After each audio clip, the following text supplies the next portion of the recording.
Hello and thanks for joining us. We say Baraka de Salah to our Muslim brothers and sisters. We welcome you to this special edition of our Town Hall meeting focusing on women. It's live on AIT. 20 years after the end of military rule and 9 successive elections later, Nigeria is yet to consolidate a culture of active citizenship in governance and equal opportunity between genders to participate in the democratic process. With women making over 45% of the Nigerian population, the number of women in politics and governance space is less than ideal. We have only 12 women out of the 360 members of the House of Representatives and 7 out of the 109 members of the Senate. No female governor and only 4 female deputy governors. Nigerian women have continued to show that they can thrive in different sectors, from tech to advocacy to develop, and even in politics. Women belong everywhere, and everywhere they are, they do excellently well. And politics is not and should not be an exception. All of this is pointed to how we need to commit to building a democracy in Nigeria that guarantees that political and decision-making processes are free from repression, are inclusive, and enable all citizens to participate in an informed and autonomous manner towards building a society based on principles of social justice and gender equality. Today, we shall be hearing from women from different sectors. They will be leading the conversation on how the leadership roles women have been thriving in the civic and business spaces can be translated into more political capital. They will also be discussing the opportunities and limitations in increasing the representation of women in formal party politics and government structures to effect change, and also other avenues to broaden the political space and increase women's political power and influence. We'll have it. And furthermore, they will be discussing Nigeria's attempt to shrink the civic space and how this particular trend impacts women. As part of a commitment to improving women's political power in Nigeria and as a build-up to the 2023 elections, AIT, Dark Communications, has partnered with Dinidari Foundation to host this notable event and is thereby committing to amplify women's voices on national issues on our major political news, shows, and national conversations. I wish us all wonderful deliberations, and I believe that at the end of this conference, we would have charted a clear path to strengthen women's political power in Nigeria. My name is Tosin Dokpesi. We welcome you, but I'm not anchoring the show. My colleague, Iyom Anenih, will be doing that. Iyom, good morning. Thank you very much, Tosin. I actually listened to the introduction of your program, and I think we have a lot, and the women will be giving out to Nigerians what they will expect in the next 4 hours. What are your dreams for Nigerian women? A better Nigeria for the women, and a Nigeria where we have women being given the opportunity to do that which we know how to do best. We've got it, and we just need to be trusted, and we will not disappoint. Exactly. That's where we take it from, Tosin, this morning, making you know that the women are ready not to disappoint you and also ready to take over power. But let me start this morning by wishing all the Muslim faithful celebrating the Salah festival and that we are very, very excited, and we are wishing them Baraka de Salah. Let's go for a short break, and when we come back, we'll get the program started and we'll let the men know that the women are ready to take power and fix Nigeria.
Thank you very much for joining us on Africa Independent Television, AIT.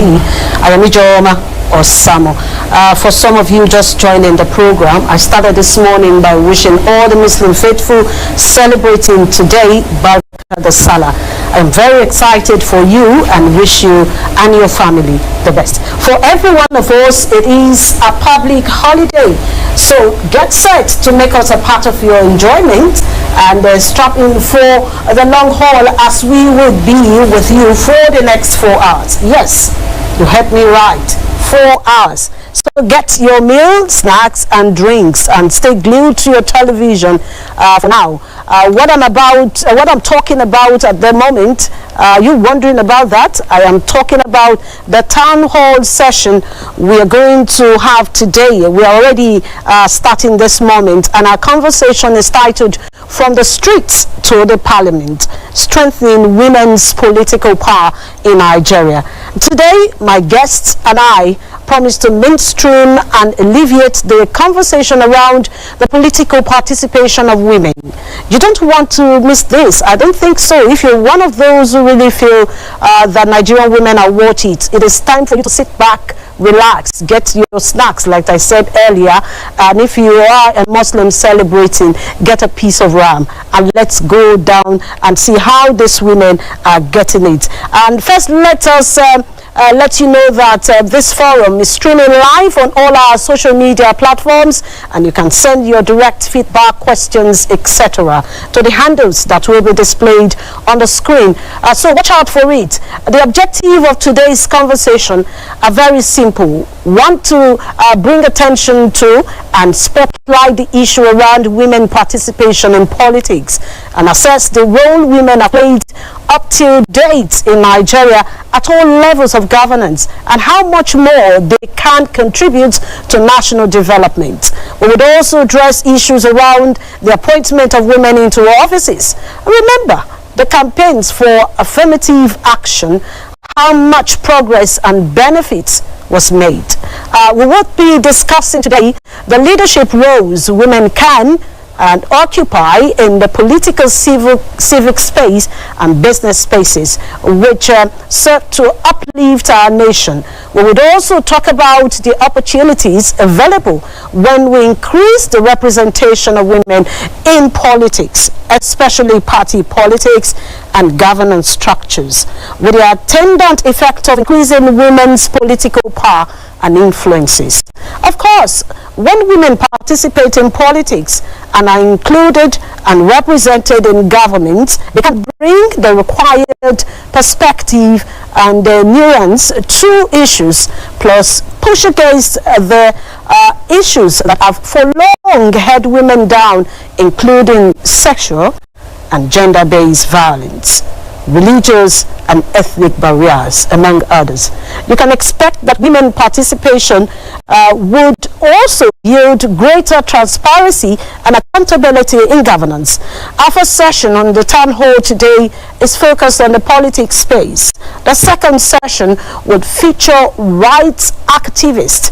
A third session would spotlight the role of the media, and the final session would highlight the how you secure your life campaign. So now you have a background into our discussion today, so you're not a stranger into this. But before we start, I do introduce our guests who will join the 4 hours conversation today. I will just mention their name. I start with Ayisha Osori, Oluchi B Nwosu, Chioma Agwuegbo, Hauwa Shekarau, Hassana, Maina, Honorable Stella Okotete, Orchid, Rinu, Oduala, Iyom Anenih, Doreen Uloma Nwoke, and Ndikatu. You will listen to all of these amazing women shortly over the discuss of our session. I'd like to let you know as well that we are joined by a live studio audience, and we welcome the rest of you to join us in the Zoom meeting room. So go online right away and let's get this conversation started. As this conversation today is brought to you by the Dinidari Foundation, Heinrich Boll Foundation, and AIT.live. Once again, I say you all welcome. With that, our first session is up next. Stay with us.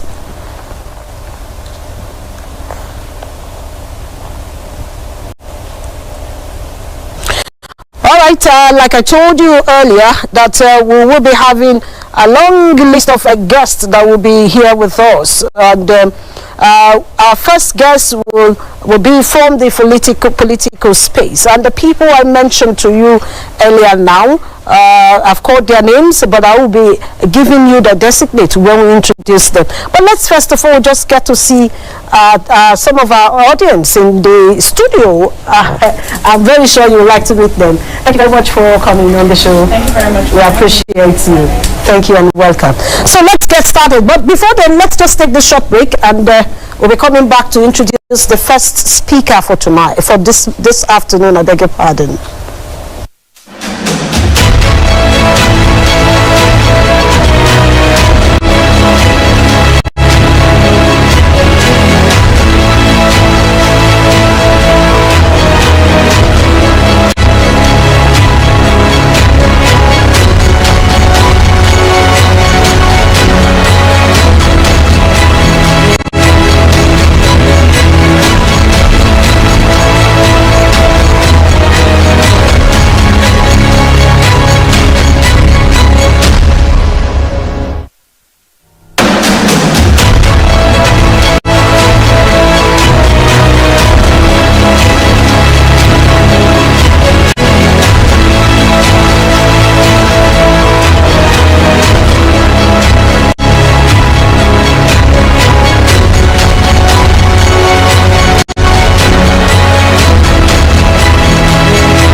Thank you for remaining with us. Like we told you, we'll be having 4 hours straight on the program, which is titled From the Streets to the Parliament.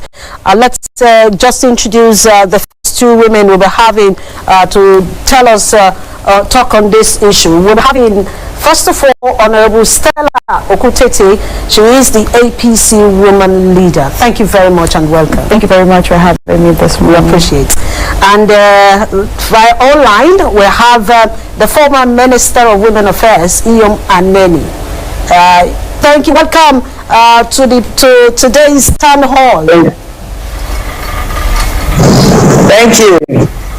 We appreciate it. Thank you for having me. Thank you. Now, let's first of all just begin with you. I like to start with you because you're a woman leader in the ruling party in Nigeria. And has it been easy for you? Let's start from there. It has been, and I would want to appreciate the leadership of the All Progressives Congress for finding me worthy to represent the women on the Critical Committee of the party. As you know, and for those who are not aware, I currently am the youngest woman to lead a ruling party in the entire African continent. I was appointed as the woman rep at the age of 36. So it's a good start, and I've been having the support from critical stakeholders of the party, especially the leadership of the party, His Excellency Maina and the entire Critical Committee members. The women have been receptive, understanding the fact that I'm very young. In most cases, I'm their granddaughter or their daughter, but we've been working together and we've been bridging the gap and creating more visibility for our women in the party and in government. Now let's quickly go to the conversation. Let's quickly take our conversation from the angle of looking at women participation in political parties. I have seen that most of the position they give to women will either be youth leader or women leader when it comes to political party. So looking at the National Working Committee, what does your party have for women? Is it just giving the position of a woman leader to women? What about a woman taking over as the chairman of the party? Is that not possible? It's very possible. At the party level, we're working hard to ensure that we have more women. In fact, above the affirmative 35%, we're working with critical stakeholders across the states. We set up a lobby group of women who are going round state governments, stakeholders, and party faithfuls to canvass for more women to be actively involved in the party politics. The Caretaker Committee has also approved that going forward would have women occupy more positions beyond women leader, and so we were currently, bridging that previous experience gap of having just women sit as women leaders. Right now, we're having women come out as legal advisors. We've had women who are coming out as chairmen, secretaries, publicity secretaries, welfare officers. The economy currently is being managed by women, and so we're also looking for more women to come out, to be treasurers of our great party, the All Progressives Congress. And the lobby group have been giving me updates from across the 36 states. We currently have more women come out for such positions.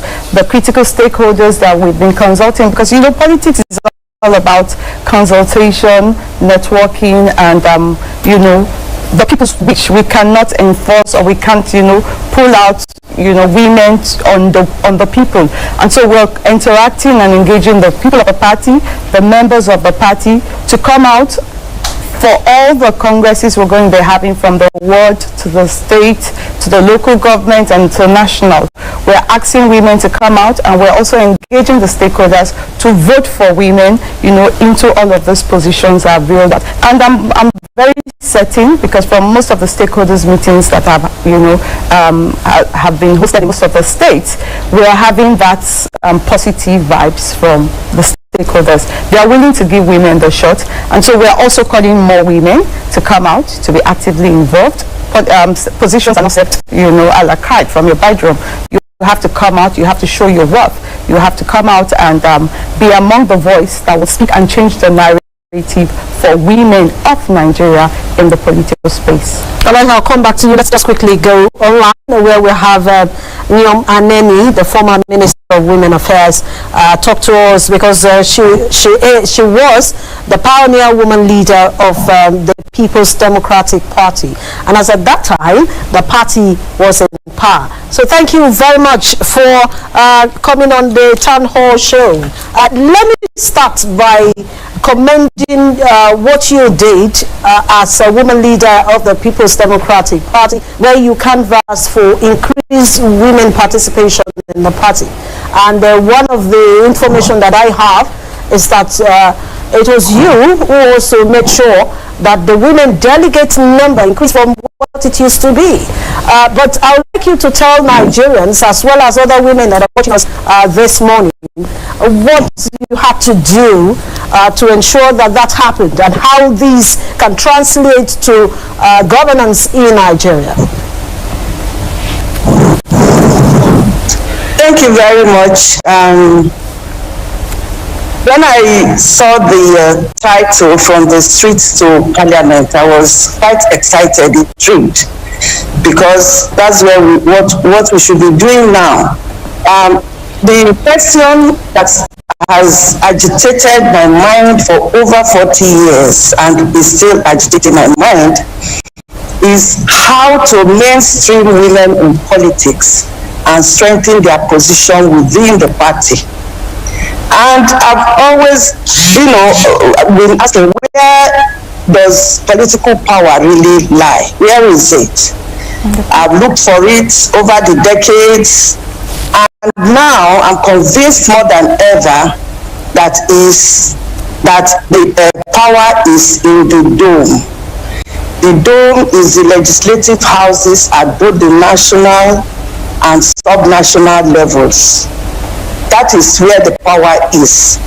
Because if we can get women inside these places, legislative houses, then they can legislate and make laws that will make it possible for women to gain that power that has been eluding us.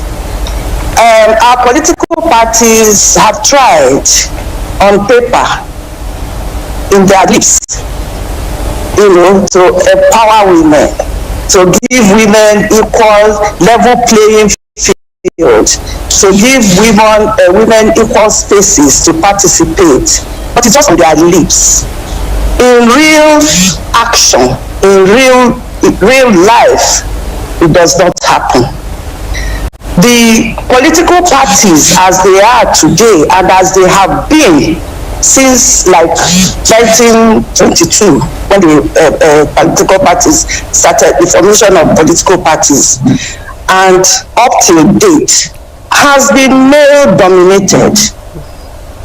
The hierarchy is male dominated, and we should not deceive ourselves and think that men will willingly yield power to women, political power to women. It has been a struggle, and we have been struggling. But they will tell us, the Constitution says there's no discrimination. Yes. The party Constitution will state that there is no discrimination. Yes. But how do women get elected? How do they get the power? It is through the processes that the parties have put in place. The main one being through congresses and conventions. And most times it is through delegate election. And where you do not have women delegates to vote for women, the women, it is very, very difficult for them to get past the post. To get elected. Except, of course, if there are a few women, I'm not saying that, some women have not done it by their own strength. Recently, we saw what Senator Chioma did in Anambra State. It was her women. There were not many women that voted for her, but a lot of men voted for her because she had proven her mettle, and so she came third, and with very high score. So that shows that women can make it, but it is very, very, very, very difficult work.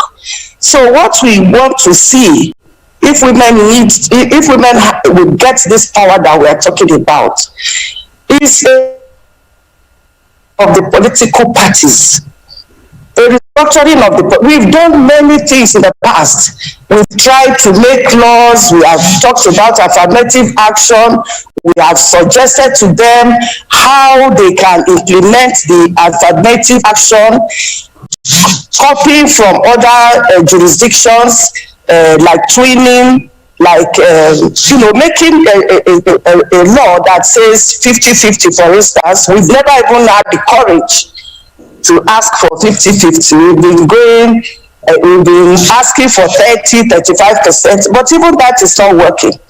The political party will say, yeah, we are going to do it, but they don't do it. And it's not only that they don't do it, women themselves are not, coming out for several reasons that we know of.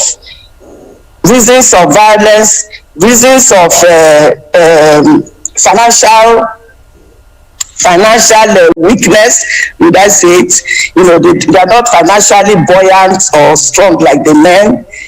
Reasons of not getting sponsorship, because you find a man that is coming out to contest, and you find men investing in that aspiration, giving them money to contest. I go again to the recent primaries and did. You find that there were so many men who contested, and the money that was spent is humongous. It's not what one person can handle alone. And we women are out there saying we want to be elected. The women that came out to contest, how did we help them financially? We think that it is only when they get the ticket that we can clap behind them for the general election. No, they need the most important part of that election is that primaries to get the party's ticket. And it is not cheap. Yes, thanks to all the political parties, they have assisted in a way by saying that the women can pick up their phones free of charge. Like in the People's Democratic Party, where the men are paying 25 million to get their forms, nomination forms, and that, and all the other ancillary charges, women only had to pay 5 million. Yes, thank you, political parties, for doing that. But the 20 million that they saved was not enough for them to pay for delegates, because that's the aim thing now. You need to buy delegates, you need to pay delegates to vote for you. So it wasn't enough, and that was why we couldn't make we can't make it through that means, except that there is a law, except there are laws that make it mandatory that no political party will send any list that is not 50-50 in ratio to INEC as candidates. If that is not done, and you just say, okay, let it be by the power of numbers and the power of money, it will still be difficult for women to get that political party. I mean, that to get that power, that political power that we are seeking.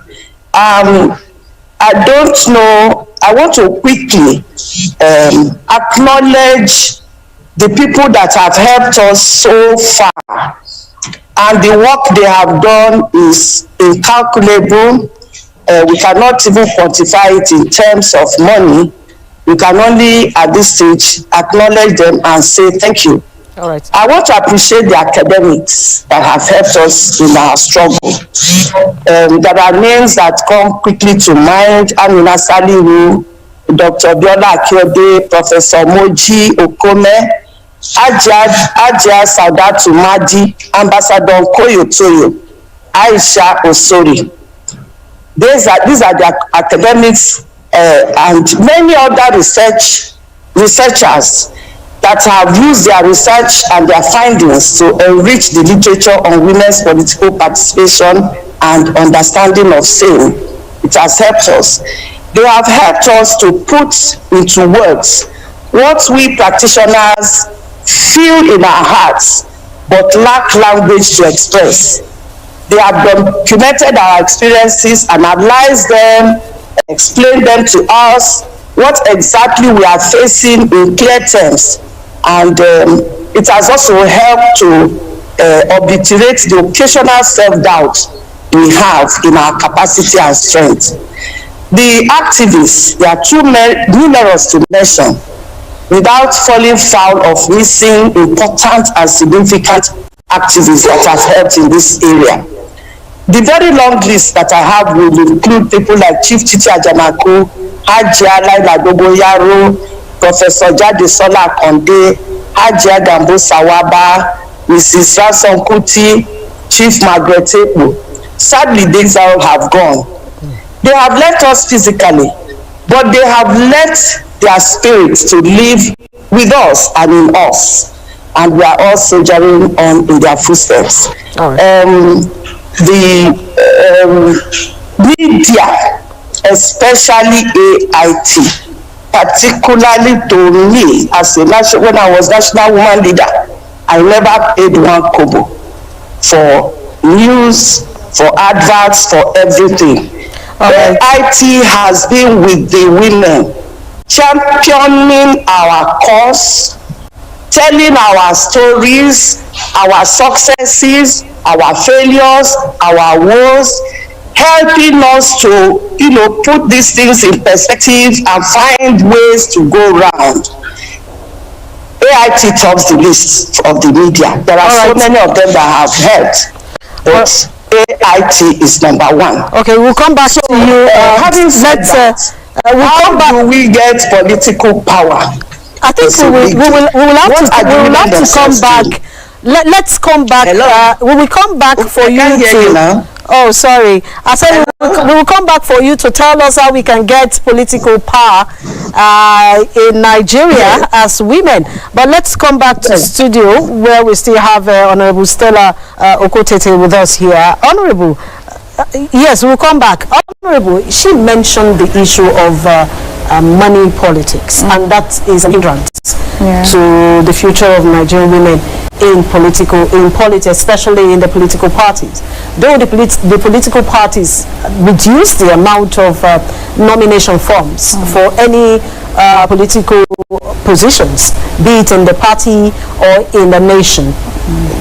But we will have to find out from you now how that has affected the Nigerian women, so we can go to the other person in the studio to talk on other issues. So how has that affected the Nigerian women? Money, without money, women can actually not have a first space in the political scene.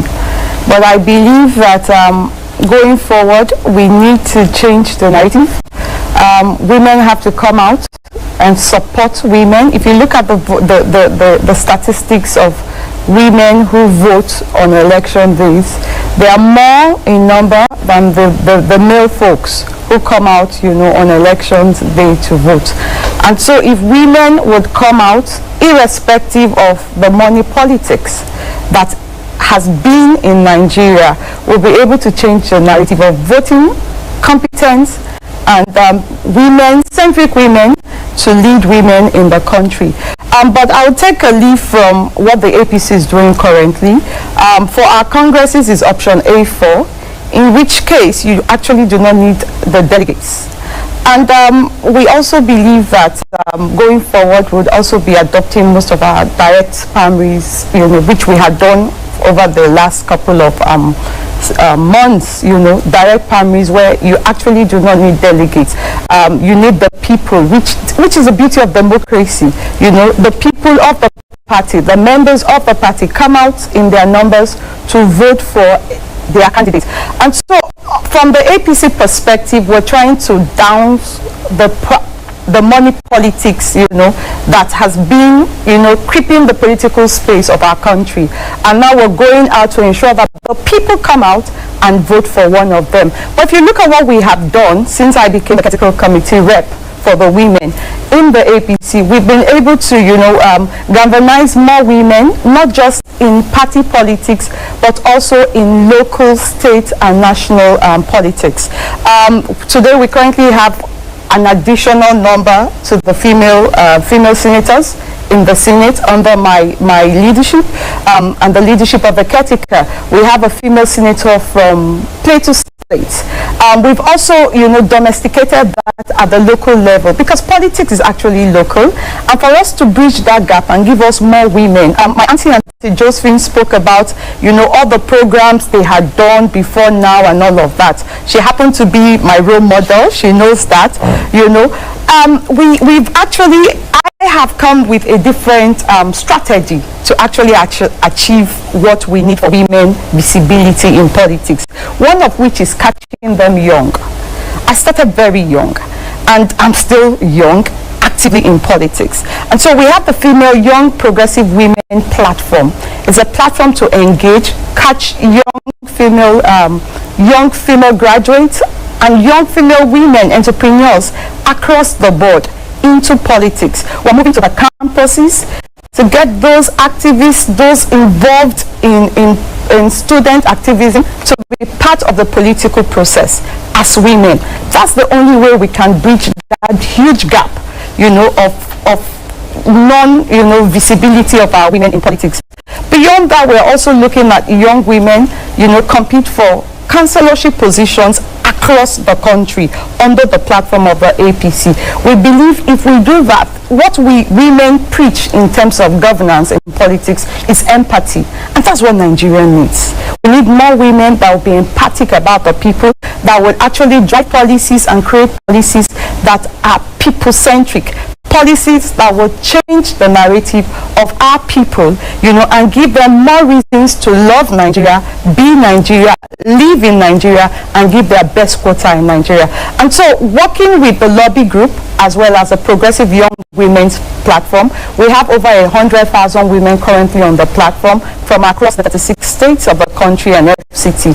And we hope to, increase that number as we progress. It's just a 3 weeks old platform, where we're galvanizing more young women to play active politics. And I can tell you that from our stakeholders engagement, we currently have very young women from Edo State, Benue and the rest who have been assured that when they come out for their positions at the party level, they will be elected in. All right. And apart from that, sorry, 1 minute, we didn't just say come out.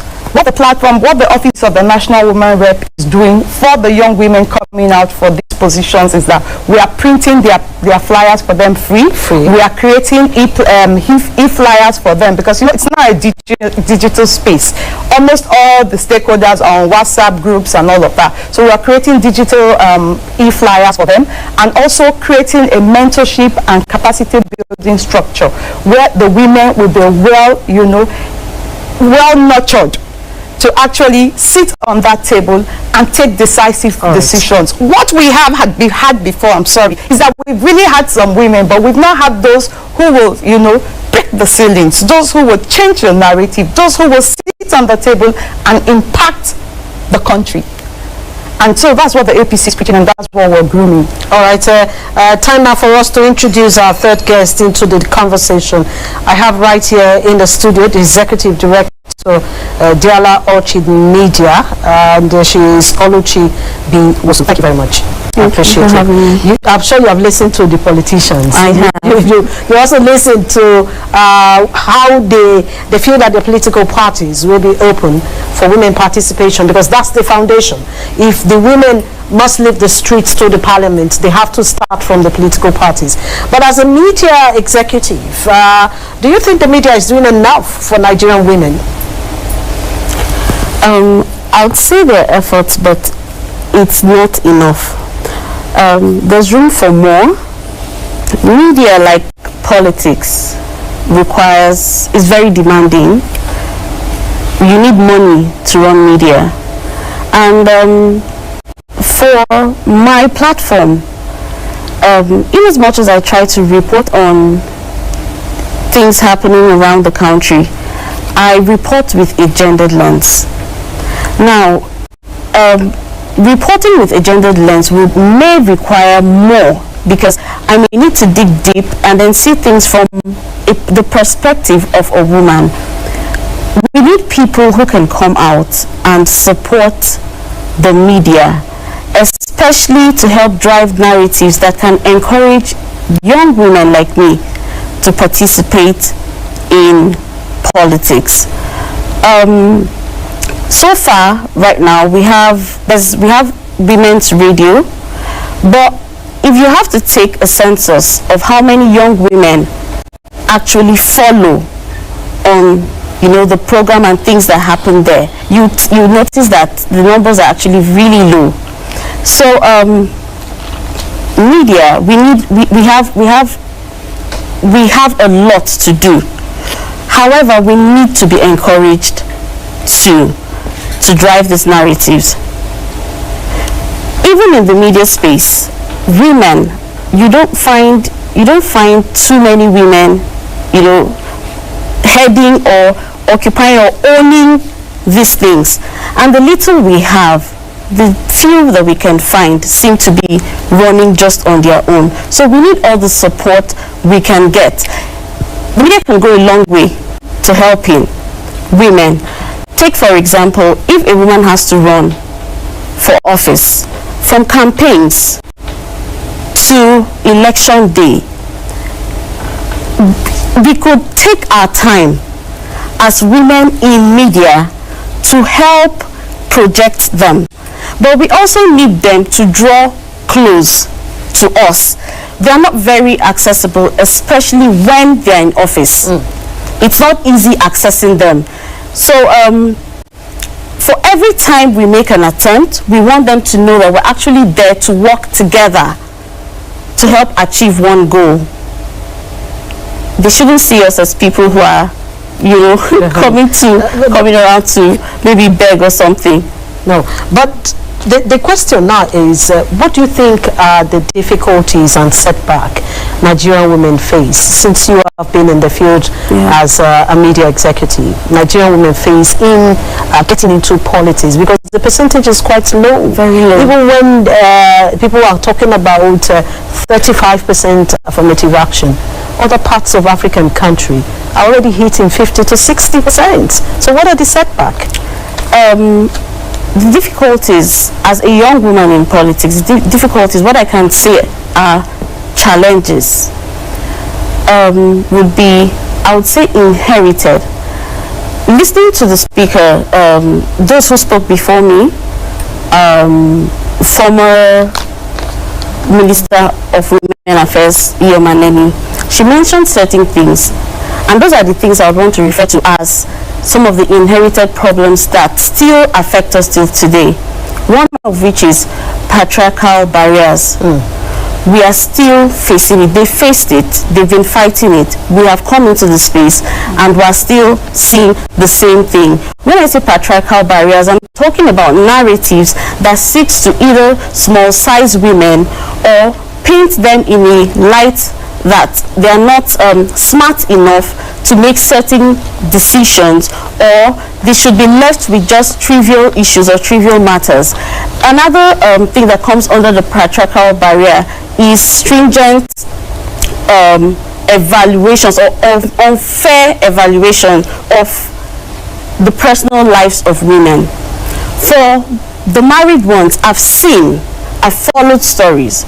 For the married ones, they seem to be blackmailed with the narrative that going into politics makes them either neglect, or they are actually positioning to neglect their responsibilities in the family. For the unmarried ones, you try to break into a space, you try to move forward, and then you have narratives and tags that you're promiscuous and all those things. So these are part of the issues. Another issue I would like to point out is, permit me to say, I want to call it like political illiteracy. And by saying political illiteracy, I mean that illiteracy in politics seems to be weaponized. What I mean by that is, unlike normal education where you can just go read and you can answer questions and apply some of the things that you have read, politics actually demands you to put those things that you learn into practice. Now, there seems to be, I don't know if it's a wall, but there seems to be something that stops young women in politics from getting certain, like what I call basic knowledge. Take, for example, how many women know what is contained in the constitutions of their parties, those who have joined political parties? How many women have sat down to read? How many women understand what this line says? And then when you have cases where young women don't even understand, how much effort has been made to put them maybe in groups and explain these things to them? They need to know. Every human being has a strength. I'll permit me to call them mothers, both what do you call them, political party leaders, females, women leaders, and all those people. They need to understand that these women coming into the space they should see them as their children. Now, you cannot know the strength of your child if you don't relate with your child. They need to be interfacing with these young women. They need to know these people. And when I say young women, I mean young women. I'm not politics. Yes, I mean young women, because those your requests for, especially the two women. Yes, already doing that. Yes, because there seems to be what do you call it? There seems to be complaints of taking up spaces meant for young women. A young woman comes into a political party probably at the age of, let's say, 28, 30, and if you're meant to be calling her a youth, they'll tell you it's supposed to last like 18 to 35 years. Now, if in those 4 years from the age of 30, if she spends 4 years and you've not been able to bring her in, you've not been able to see or know what she's capable of doing, groom her, give her assignments and watch her fly. Those 4 years would waste. You're talking about these older women mentoring the young Not ones. just mentoring, giving room for young women to come out and participate. Now, let me say this. We would need for them to work on this thing called tokenism, the ideology of tokenism, which just requires you to, we've seen young women come out and then they just ask for their input. Tokenism deals with input. You're just making, input, little input. Whereas we need them to actively participate in politics. Participating in politics actually means that they give them the power. The only reason why you would have an issue or you will not be so comfortable with a younger female, going forward or giving her an assignment is if you have failed as a leader to actually groom that person. But if you have done your assignment, you will relax and watch the eaglets grow and fly. What about the case where the eaglets that you talk about want to fly above? This is politics. There's someone I know, there's something I learned from someone. He keeps saying politics is not activism. You cannot bring in the mentality of activism into politics. They are laid down rules. You need to grow into it. There are things you may need to follow someone around for a while to see and learn certain things. Just give these women opportunity to learn. Okay. Give them the chance to grow. Okay. So Oluchi, let's quickly look at the audience to see if they have questions for us. I'm sure you have listened to Iyom Anenih as well as you listened to Honorable Stella Okotete. These are people who have served as women leaders for the two biggest political parties in Nigeria. So what are your questions? What are your reactions? The problem I have is the way we approach the infiltration of younger women into politics. We keep she does think of them as their children. There is this infantilization of people trying to get into themselves. I myself am very young and people came to me. They come in and go, oh, you're so young, like how old? I want to hold your hand, I want to sideline you, I want to do this, I want to do that. But when people are coming into the politics, for example, they are full grown adults, right? You shouldn't say this person is my child. You should treat them as an adult. Bring them to a meeting, but unfortunately the same privileges to someone your age. Because then when we have the age factor coming, the gender factor coming, people start to make all these little microaggressions, people start to feel exploited, people start to feel left behind in media, in politics, everywhere. And that's the language we use to approach politics this issue in general, just across the board. We don't want to say, well, this man is a father to people, this man is a mother to people. You elected you to do your job, and not your children. Okay. So that's just all I want, but that's the main thing I look at. We're saying we need to nurture women. So yes, we have a group of 23 to 35 old women coming in to do something. We don't try to choose because people don't take the opportunity to like see things and act anyhow. Okay. All right, so let's go back to, before we end this segment, so we'll need to go back to hear from the older women in politics, the women leader of the two major political parties. Iyom Anenih, I want to, I keep remembering when you acted as when you was in the position of the Minister for Women Affairs in Nigeria, and if you listen to the young politicians, if you listen to the two of them here, they still feel that there's this suppression in most political parties by older women. What are your take on this before we end the session? Well, I didn't quite hear you, but I didn't hear your question. But I guess what I want to say will answer it. First of all, I want to commend the National Woman Leader of the APC, Honorable Stella, and to say to her that, I agree with what she has said, and I applaud her plans, and I wish that it will come to fruition, because it is something it is one thing for you to come into a political party with such brilliant and fresh ideas, and it's another thing for those older ones, especially the men, to allow you to implement it and see it come to fruition. But Stella, that is brilliant, and that is the way to go, and that is what we also have been preaching as young girls. Come and take over. Come in en masse. Don't be afraid. Forget all the things that they say, that politics is dirty and all that. Just swarm the whole place and take over, because nobody's going to give it to you on a platter of gold. And also be knowledgeable. I think it was Oluchi that mentioned that, about being knowledgeable. If you have to be knowledgeable. A lot of people don't know a lot of things, and they don't even know what the laws are. They don't know what can protect them and all that.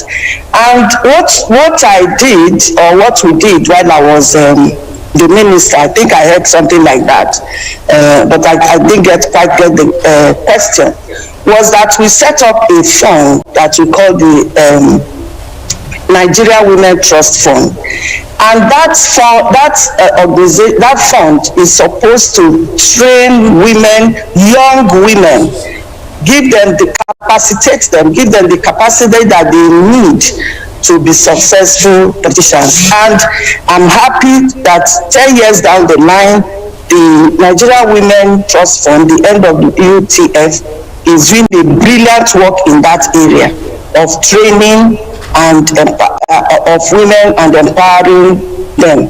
That's the way to go. We just need to change the narrative. Not in the sense, I want to use the words you people use, changing narrative. The story. We've struggled all this while. Nothing has changed. I remember in 1999. Or 2000, thereabouts, when I was National Woman Leader, I cried to Hajiya Gambo Sawaba to say, this is what I'm experiencing in the political party. And she told me her story, and there was no difference from what I was expressing. And the gap between us was 50 years. 50 years after this great woman worked as a woman activist, as a woman leader and everything, I am still experiencing the same thing. And I am not sure that it has quite changed. Maybe it is shifting a bit, but we need to have that push. Women, you just have to come and take that power. You need to swarm the legislative houses, you need to swarm the parties and take over power. With women leaders like Honorable Stella, then the sky is not even your limit. It's your takeoff launching pad, and we should be able to overthrow the system, overthrow the status quo. I always tell young women, you got to be a rebel. You cannot succeed if you are not a rebel. A rebel in politics. Rebel against the situation. Fight them and you will make it. Okay, let's come back to the studio. And I just got a whisper where someone says if you have to be a rebel. What about the rural women? They have their nature. They have the culture with them. And if you listen to what Oluchi said, when you're young, a woman in Nigeria, and you're striving to get into politics because that's your passion, they don't allow you. Or rather, the men will call you all sorts of names because of our culture as well as our religion. You know, we're Africans. So how do they break these ties so that women can remove whatever is covering their face and also come? And you also have just a little time to tell us, to answer to some of the questions the young politicians asked. Wow. Okay. Can we be sincere to ourselves? I've played active politics for about 16 years now. The men don't call us names. The women call women names. And so women of Nigeria must change that attitude. It's an attitude that we need to, outlive. and start, supporting more women in government. Because if they're not part of the political process, we would actually see little or no change that we're expecting. Because women are birthed to nurture, they're birthed to, give life. And so if you give them the opportunity to sit on any table in government, they would definitely do exploits. They would definitely do better, than what we're currently having across board. But let me go back to the women in the grassroots. I have been able to travel around about 30 of the states in the country in the last 1 year, and based on my interaction with the women in the grassroots, there is this, in fact, they are more political than some of the women you find in the cities. They understand politics. They know what it is to, come together, work for a common front. And so what I encouraged my women across the states that I had visited to do is, to come up with cooperative platforms. Because like we said earlier, money is what is a key factor in politics. And so with the cooperative platforms, they are able to develop themselves at their level, as well as develop themselves financially, engaging themselves either in agriculture, in other entrepreneurial ventures, and all of that. And the results we're getting, have been commendable. Part of the topic of today, from the streets to the parliament, I want to dive into that topic because it's something that, I long conceived upon my resumption as a national women rep of the party. Our target at the APC Women's Wing is to see that we have 100 women in 2023 sit in the parliament of the country at the national level. We hope to also domesticate that to a level of 10, at least 10 women in each of the state houses of assembly. And how do we get that? A lot of people have asked me, it's a big ambition. Words cheap to say, but we all have to play a role. Women of Nigeria have to play a role. And one of the roles that, I have, thought about and we're working on is currently live. We have a website, we have a platform where we're going to be launching the app by the end of September. The app is going to have a lot of training sections in terms of capacity building, leadership, skill development, etiquette, because you can't be in politics, you can't want to change the narrative, you can't want to sit on the table with the old characters or the old status quo or belief, self-belief. And so capacity building, creating, a more sustainable platform for us to grow through the ranks. A lot of young women come into politics, and once they are stoned with the names, the tags, and all of that, they shy away. Oluchi's comments and my other guests at the studio, all what they have said is something we're already working on the APC. We already have a platform to integrate young women. Right. So, make sure the older women mentor them. I've had interactions with most of our women in the progressives to, make themselves available to also nurture the young ones. She spoke something about, assessing women in politics. Across board in my political space and in my banking field, my doors are open. I run an open door policy, and that's the only way. That's the only way we can actually attract more women. One. Secondly, I've changed the narrative of politics for women. It's not all about tying wrappers. It's not all about, speaking, wearing beautiful. Yes, your beautiful pedicure will work and manicures will work, but what women in politics should go out to do right now is changing the money politics, replacing it with more of empathy. The people actually just need a listening ear. The people need somebody to tutor them, somebody to hug them, somebody to encourage them, somebody to show them what to do and how to do it best. And so that's what the progressive we're doing right now, empathic politics from the women's wing across board. All right.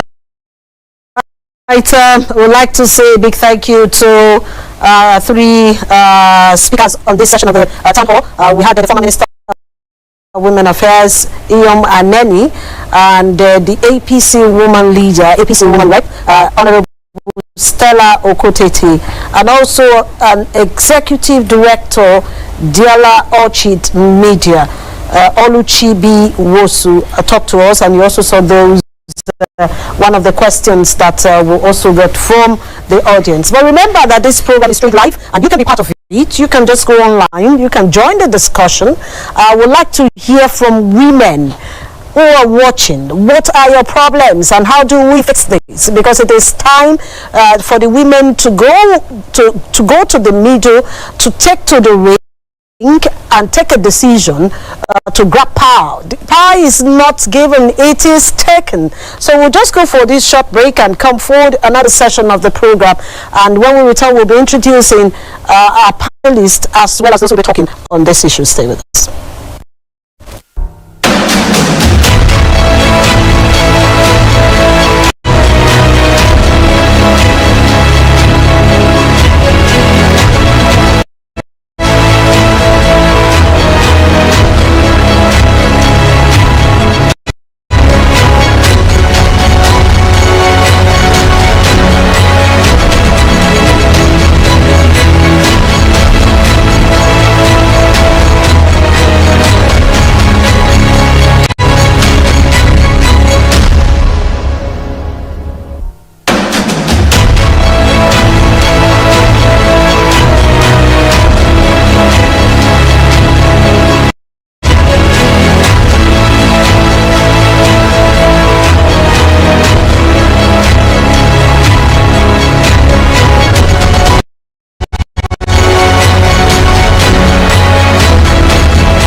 Thank you very much for remaining with us. It's the second segment of this program, From the Streets to the Parliament, and it's a town hall program where we have Nigerian women across a party line and across even their careers talk about how they can get to power, talk about how Nigeria can achieve, if possible, 50% women representation in politics, as well as grab power from the overcrowded the space, which where we have men take over almost everything in the political space of Nigeria. So this is where we'll have young, middle-aged, as well as the older women speak to our conscience, and also speak to the men to allow them have time to take up power. But this segment, I have 5 persons talking with us here this segment. I have a lawyer and SGBV advocate. She's right here with us in the studio, Hassana Maina. Thank you very much. Thank you so much for having me. She's not the only one. We'll also be having a media and communication strategist, Doreen Uloma Nwoke. I think Doreen will be joining us online, or she's in the studio. She's not ready at the moment.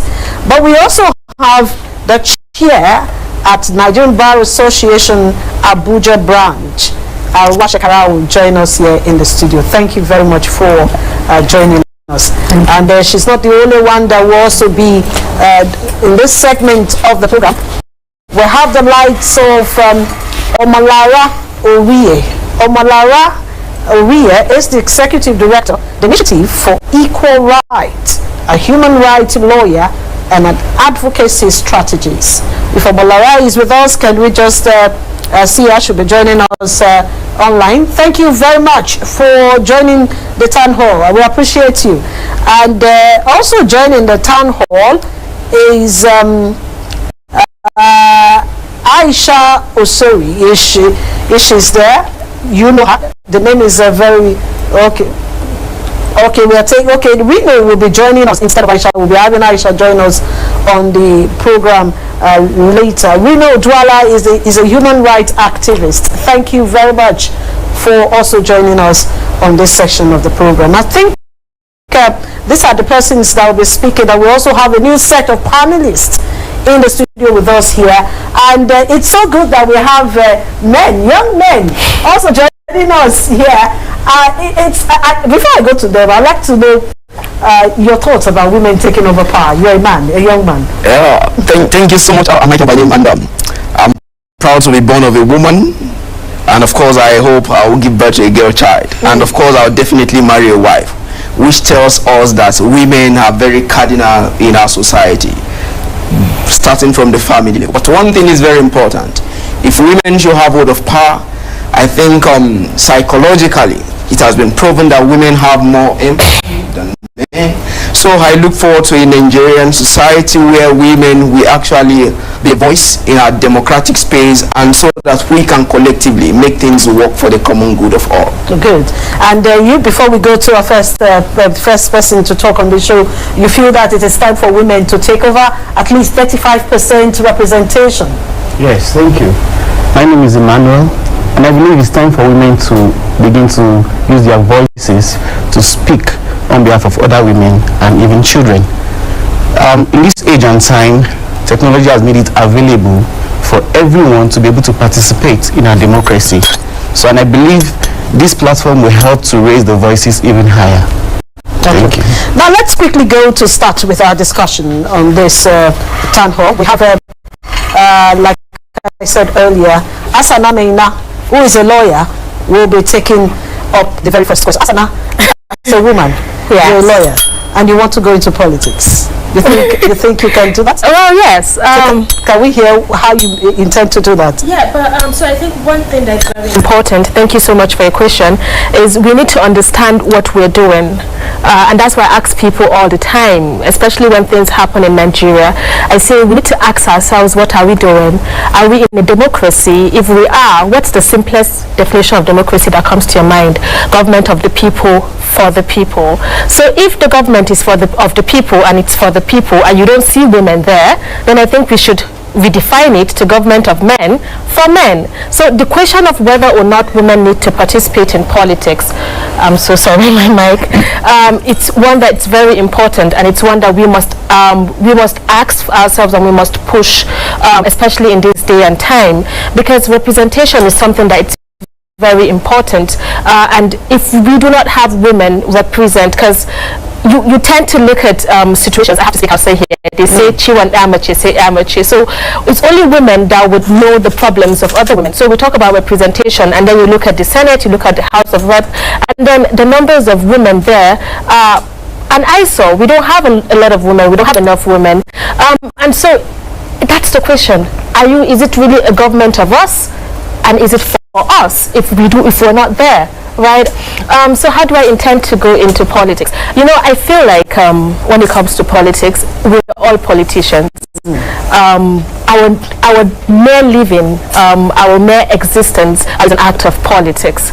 And I was reading a book recently, and then the argument in the book is the reason why we do not see many women in politics is because politics is often regarded as a formal system, and we mostly see so many women involved in informal activities. And let me give you an example. Now, if you look at social revolutions, especially in Nigeria, if you look at so many campaigns in the civic space, you would see that women are the ones in the forefront. Women are the one pushing for it.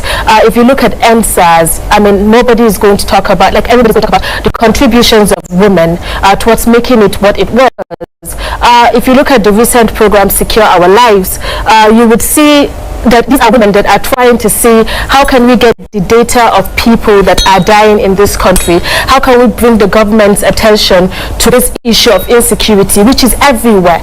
So women are actually doing something. Women are actually pushing this, pushing conversations, they're pushing narratives. But when it comes to the issues of, let's say, in the parliament, we do not see them. So yes, women are on the streets, women are demanding, women are protesting, but then why don't we have that same representation in parliament? And that is why I'm so in love with the theme of this conversation, from streets to parliament, because it actually makes us to question why we see many women on the streets, why don't we see them in parliament? And this should be the conversation that everyone should be talking about, everyone should be asking, and these are things that we must continue asking till we have answers. Okay. Now, you know, it's surprising because people watching us now will say you are from the northern part of the country, and there is this cultural and religious caveats when women want to go into politics. You can have a woman from the north take a decision that she wants to be a deputy governor or a governor, and that would be like, no. So what do you think? So I feel statistically, and I mean this is something that statistics has proven, so many women in so many areas, in so many geopolitical zones, in so many countries, find it very difficult to get into politics. So this is a problem that is very peculiar to northern part of the country, because just recently we have the vice deputy governor of Kaduna State, Dr. Hadiza, is a woman. So I feel like, yes, there are cultural hindrances, there are religious hindrances, but at the same time, women actually participate in politics. We have seen the likes of Sadatu Madi and so many other women from northern Nigeria I mean, breaking all those barriers and doing what they need to do to make sure that women's voices are heard. So while it might be surprising, but I think it's actually surprising to see any woman at all in anywhere, because if we need proof of that, we need to look at our Senate. We do not have enough women anywhere, whether it's from the south or it's from the north. And when it comes to patriarchy, I feel it affects everybody. It is one thing that is just everywhere. It affects women from all over. And I think another thing I really need to talk about is women. One mistake that we do, or one mistake that we let people make for us, is they make it look as if women are homogeneous group. Women are just one type of people, and that is why people say, oh, a woman cannot. And I tell people that say a woman cannot as, okay, well, a woman cannot, but this woman can, this woman will. So because women are not just one set of people that you can just make a blanket rule and say, okay, they're not allowed to do this or they're not allowed to do that. And I feel that is one barrier that we need to start breaking. Women are as different and diverse as different and diverse comes. Thank you. All right, let's go to another woman from the online. We'll just quickly go to the human rights activist, Rinu, Oduala. The first question I would like to ask you is that, yes, you are a new generation Gen Z, that's what they call it, a new generation Gen Z woman, and you have lived almost all of your life under democracy. It was evident in the role you played during the End SARS. So what do you think, talking about women taking over in Nigeria, at most, if we can get close to 30% or 35% in the parliament, taking them from the streets, from those who walk, from those who do business and take care of their families, in the street. How can your activism make that happen? Well, thank you very much, Dinidari. I'd like to first say that I don't think that I've lived under a democracy. I think that Nigeria is an autocratic political system disguised as a liberal democracy. That said, I think that we need to show up more and more. We need to start acting. For a very long time, like the previous speaker said, Nigerian women have let the society tell them to be seen and not to be heard.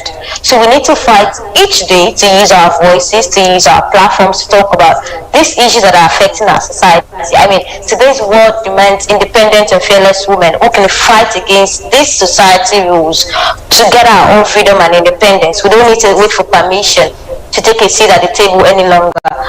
Like someone I know will say, if they don't give you a seat at the table, women, bring your own mat and create space to sit.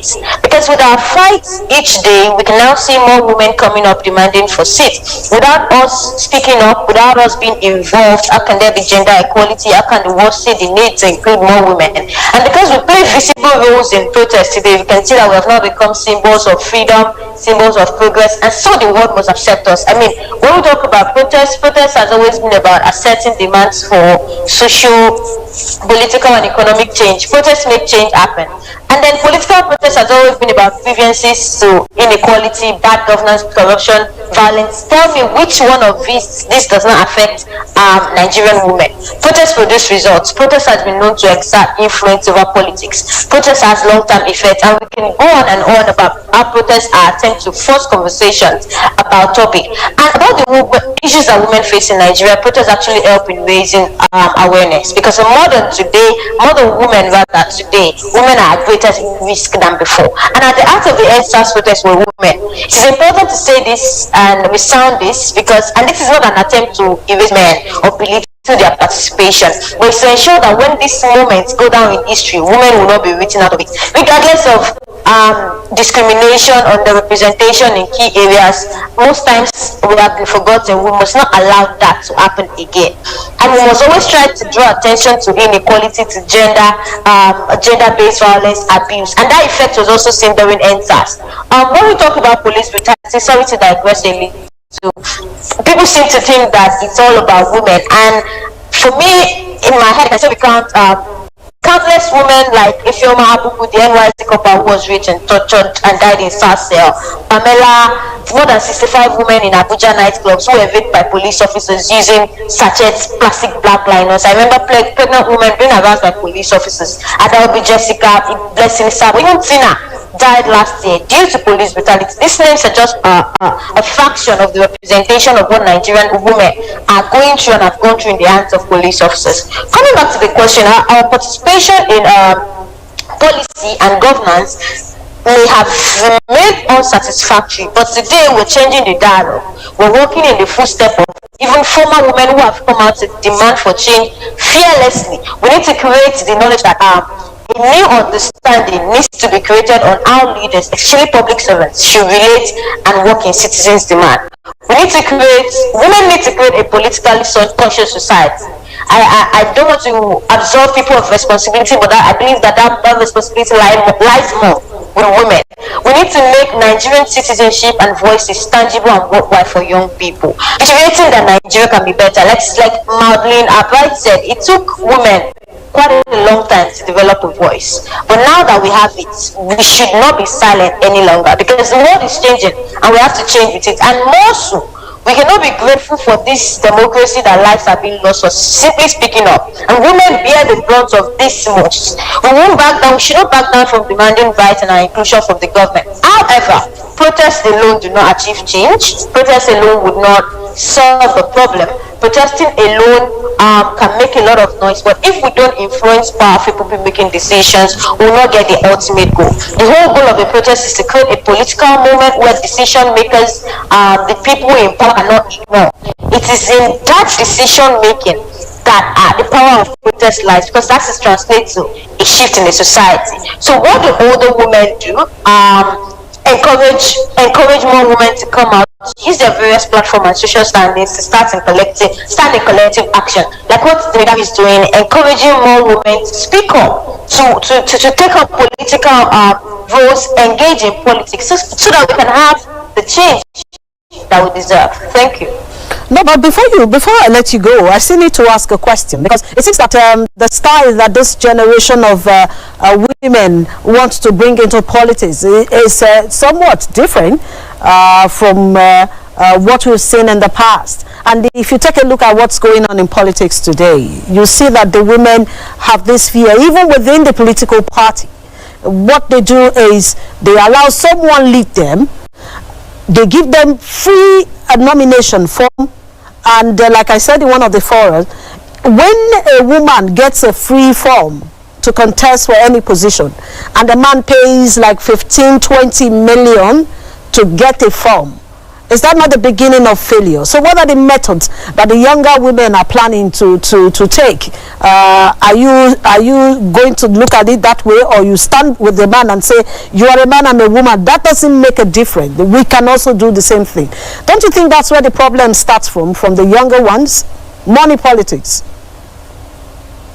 I'd say that at times the problems start from the way the media highlights the role of women in politics.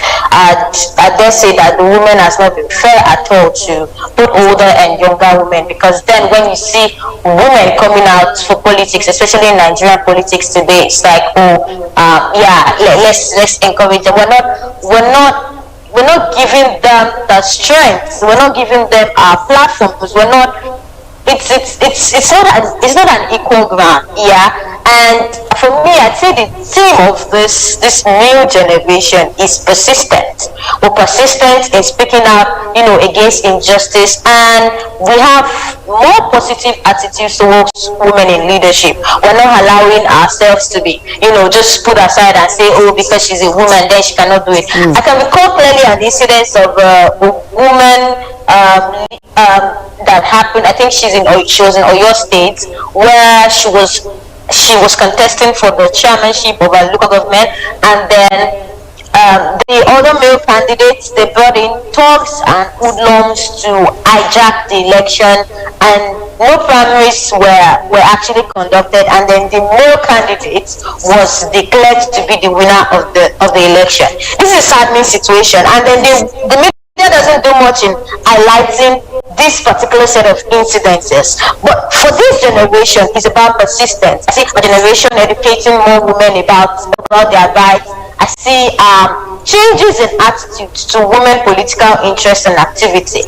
We are more aligned towards fighting violence against women in politics. We're discouraging the culture of inequality. We're having violence prevention and protective initiatives. We are having mentoring and educative initiatives like Dinidari does. We are creating awareness on situations that need to be spotlighted and highlighted. Because formerly in the past, we did not used to have platforms of our own. But then look at today, look at the wonderful women who have this program today, having their own platforms to be able to speak on situations that need to be spotlighted and highlighted. I think that's the beginning. And then we have more inclusions of leaders that are women in protest, as we serve an example to other people. Yeah. All right, thank you. Let's come to the studio where this time we'll just go straight to the bar.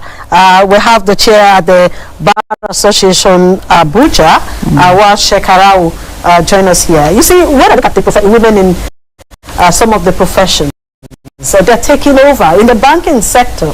I saw a recent news, right. 5 women that are taking over the leadership of most of the big banks in Nigeria. That's right. So I also feel that we'll see that also with the bar, just like you are also doing here in Abuja.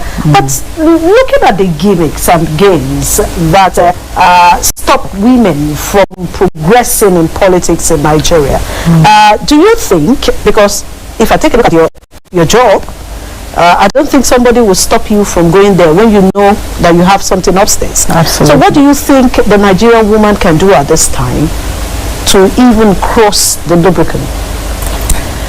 Thank you very much for the opportunity to be on this panel.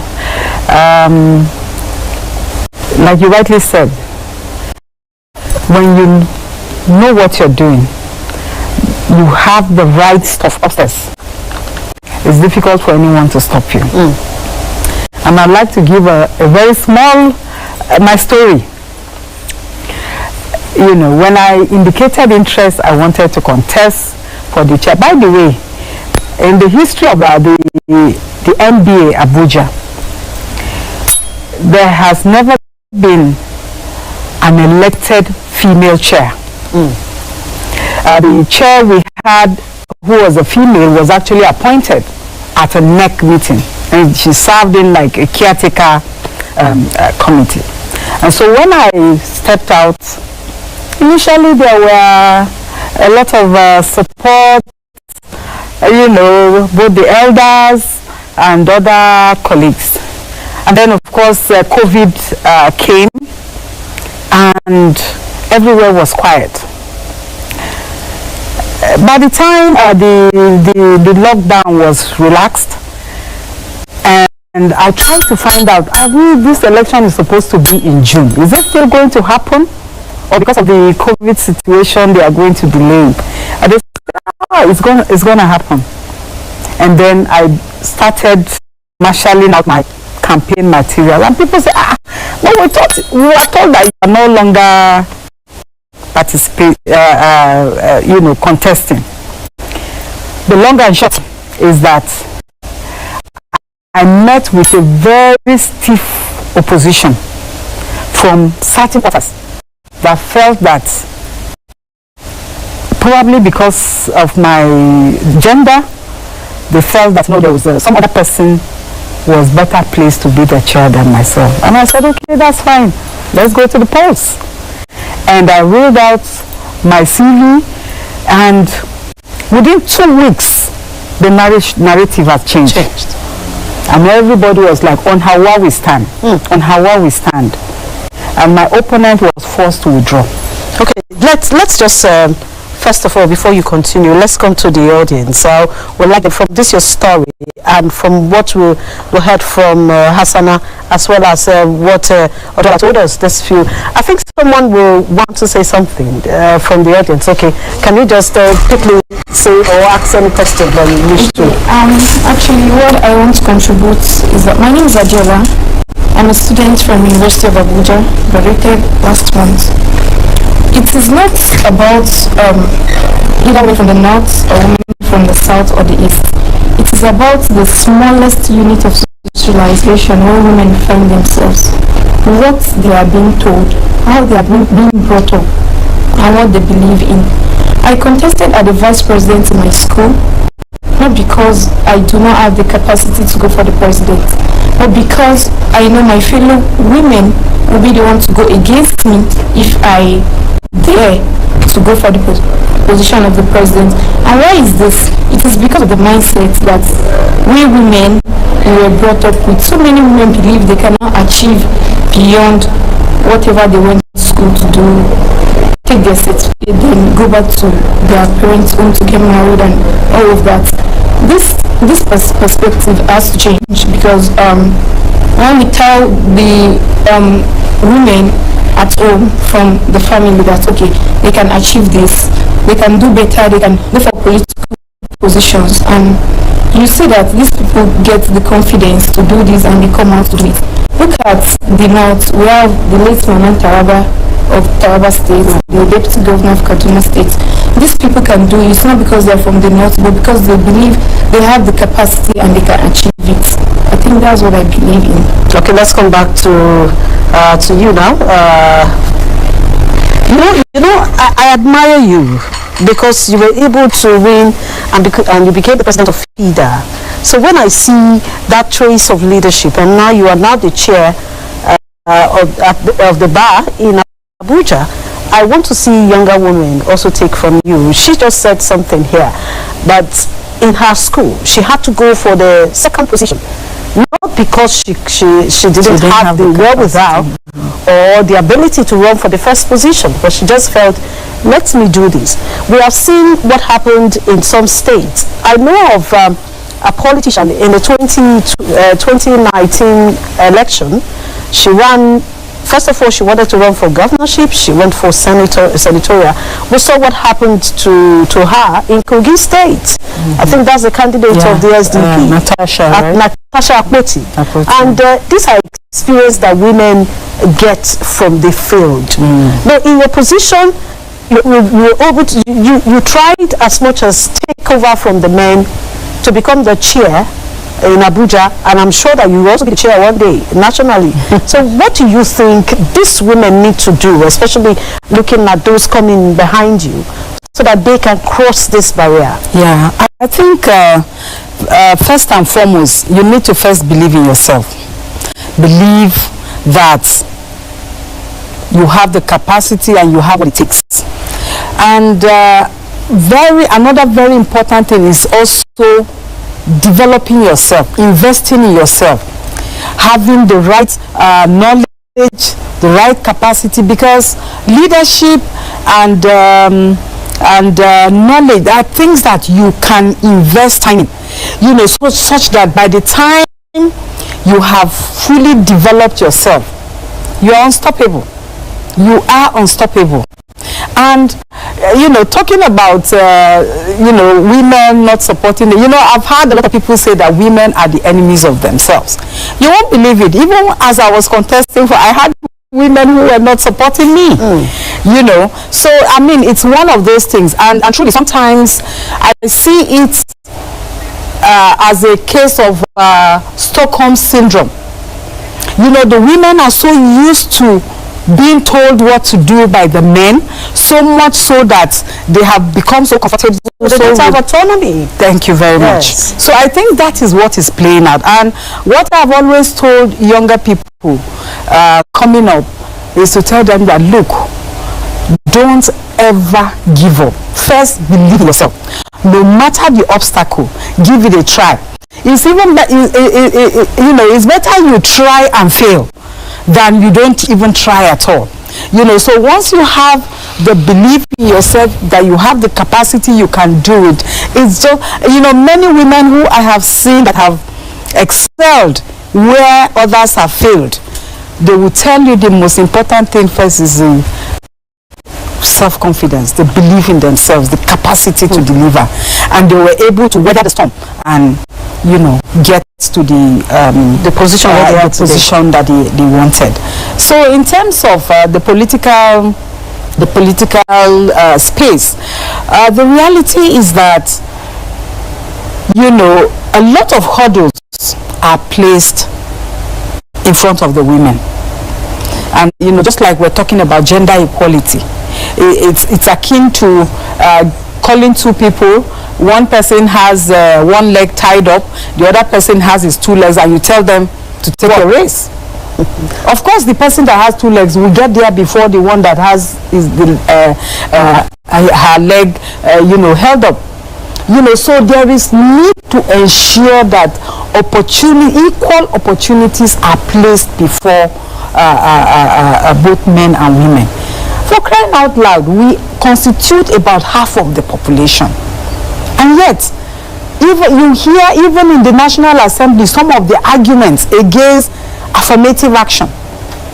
And I begin to wonder, but I'm glad that, things are beginning to happen. The narrative is changing. And the National Assembly themselves are saying that, yes, there is need for something to be done for women. In other African countries, go to Uganda, Tanzania, Rwanda, I think Kenya, go there.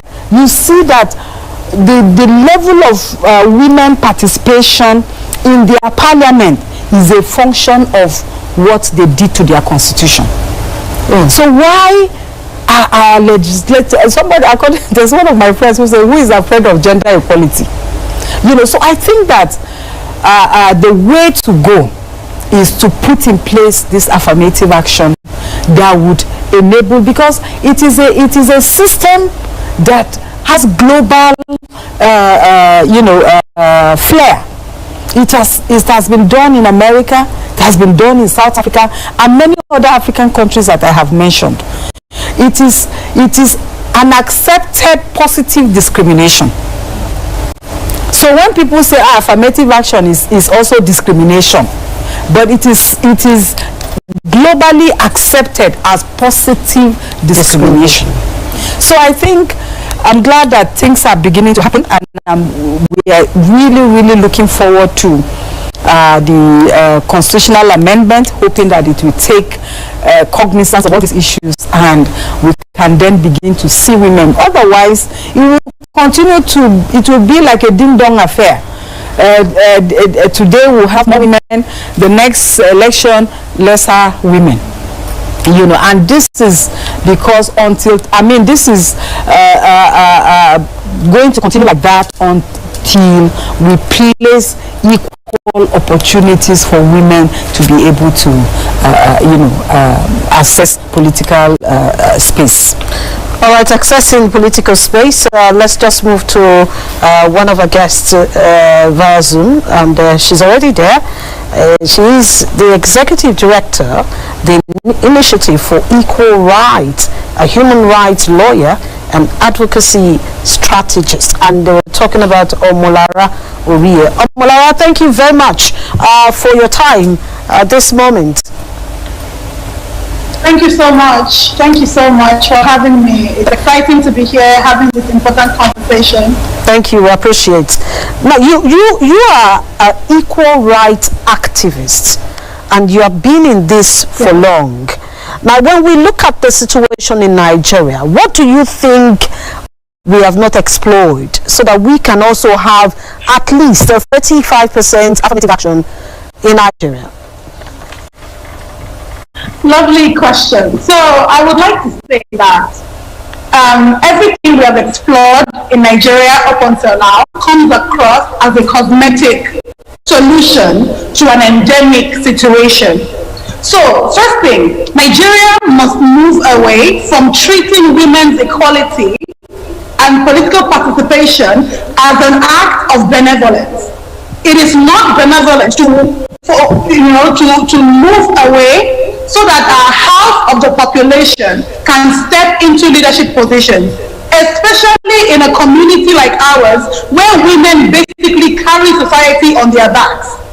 It is okay for a woman to do labor when it is not, public or rewarded, but the moment we need to bring in women into these spaces, it becomes a conversation that never ends. So there are some things that we have not explored in Nigeria, and I want to start with number one.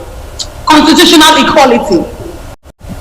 Women's equality cannot be left to the whims and caprices of men and other patriarchal agents.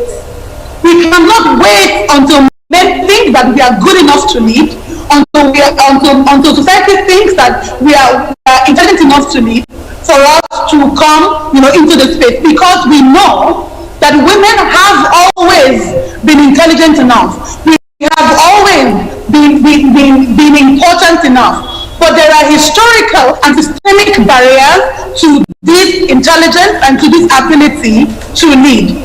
So what must be taken away first is the systemic barrier that we are experiencing.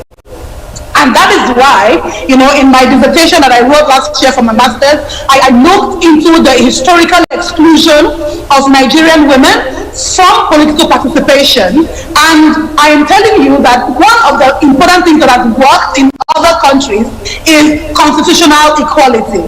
Women's equality is not a gift from the patriarchy. Women's equality must be part and parcel of a democratic governance. I want to say though that Nigeria's system, is more akin to an anocracy, where there is, elements of dictatorship and elements of democracy. But what we must do is this: if we are claiming that we are a democratic government, women's rights and the principle of non-discrimination is non-negotiable. It is important to note that when women are into, I always ask a question everywhere I find myself, and that question is, where are the women? Because you go into spaces that are considered important and the women are missing. For example, the Constitution of Nigeria in the preliminary section basically says, we the people of Nigeria. The question is this: are women not people? Why are we not being involved in this space? And I say why we're not being involved, I'm saying that because we have been, systemically, historically, and in other ways excluded. The exclusion did not just happen overnight. And that is why it is shocking to me to find that many of the solutions that we have profiled in the past have been cosmetic solutions. How about we make our society one that thinks that women's equality, gender equality and women's liberation is a part and parcel of society? There needs to be a top-down approach, there needs to be a bottom-up approach, and these two things must be happening simultaneously. The Nigerian populace must be told, must be influenced positively to know that women are a part and parcel of society and must be allowed in leadership positions, right? And on the other side, the laws must reflect the same. A people are nothing without their constitution, and the constitution is nothing without its people. If we are claiming that the constitution of Nigeria is the highest law of the land, is the ground law, in fact, it's section the constitution provides that if there are any other laws made by the National Assembly and those laws are incompatible with the constitution, that law is inconsistent, right, and must be struck down. Why is the constitution not taking women's equality seriously? Why are we operating a democracy that is supposed to have the principle of non-discrimination as a basic tenet, and yet we cannot do this for women in Nigeria? Nigerian women make up about 40%, about 50% of the population. Yet, we see a dismal representation that we find. I always say that yes, the money is an issue, the media is an issue, cultural affiliations is an issue, religious affiliations, in terms of the role of women in society is a problem. However, it is important for us to know that the Constitution creates power, right? It gives power and restrains power. Why are we not using the biggest weapon we have as a people to engender women's liberation and equality?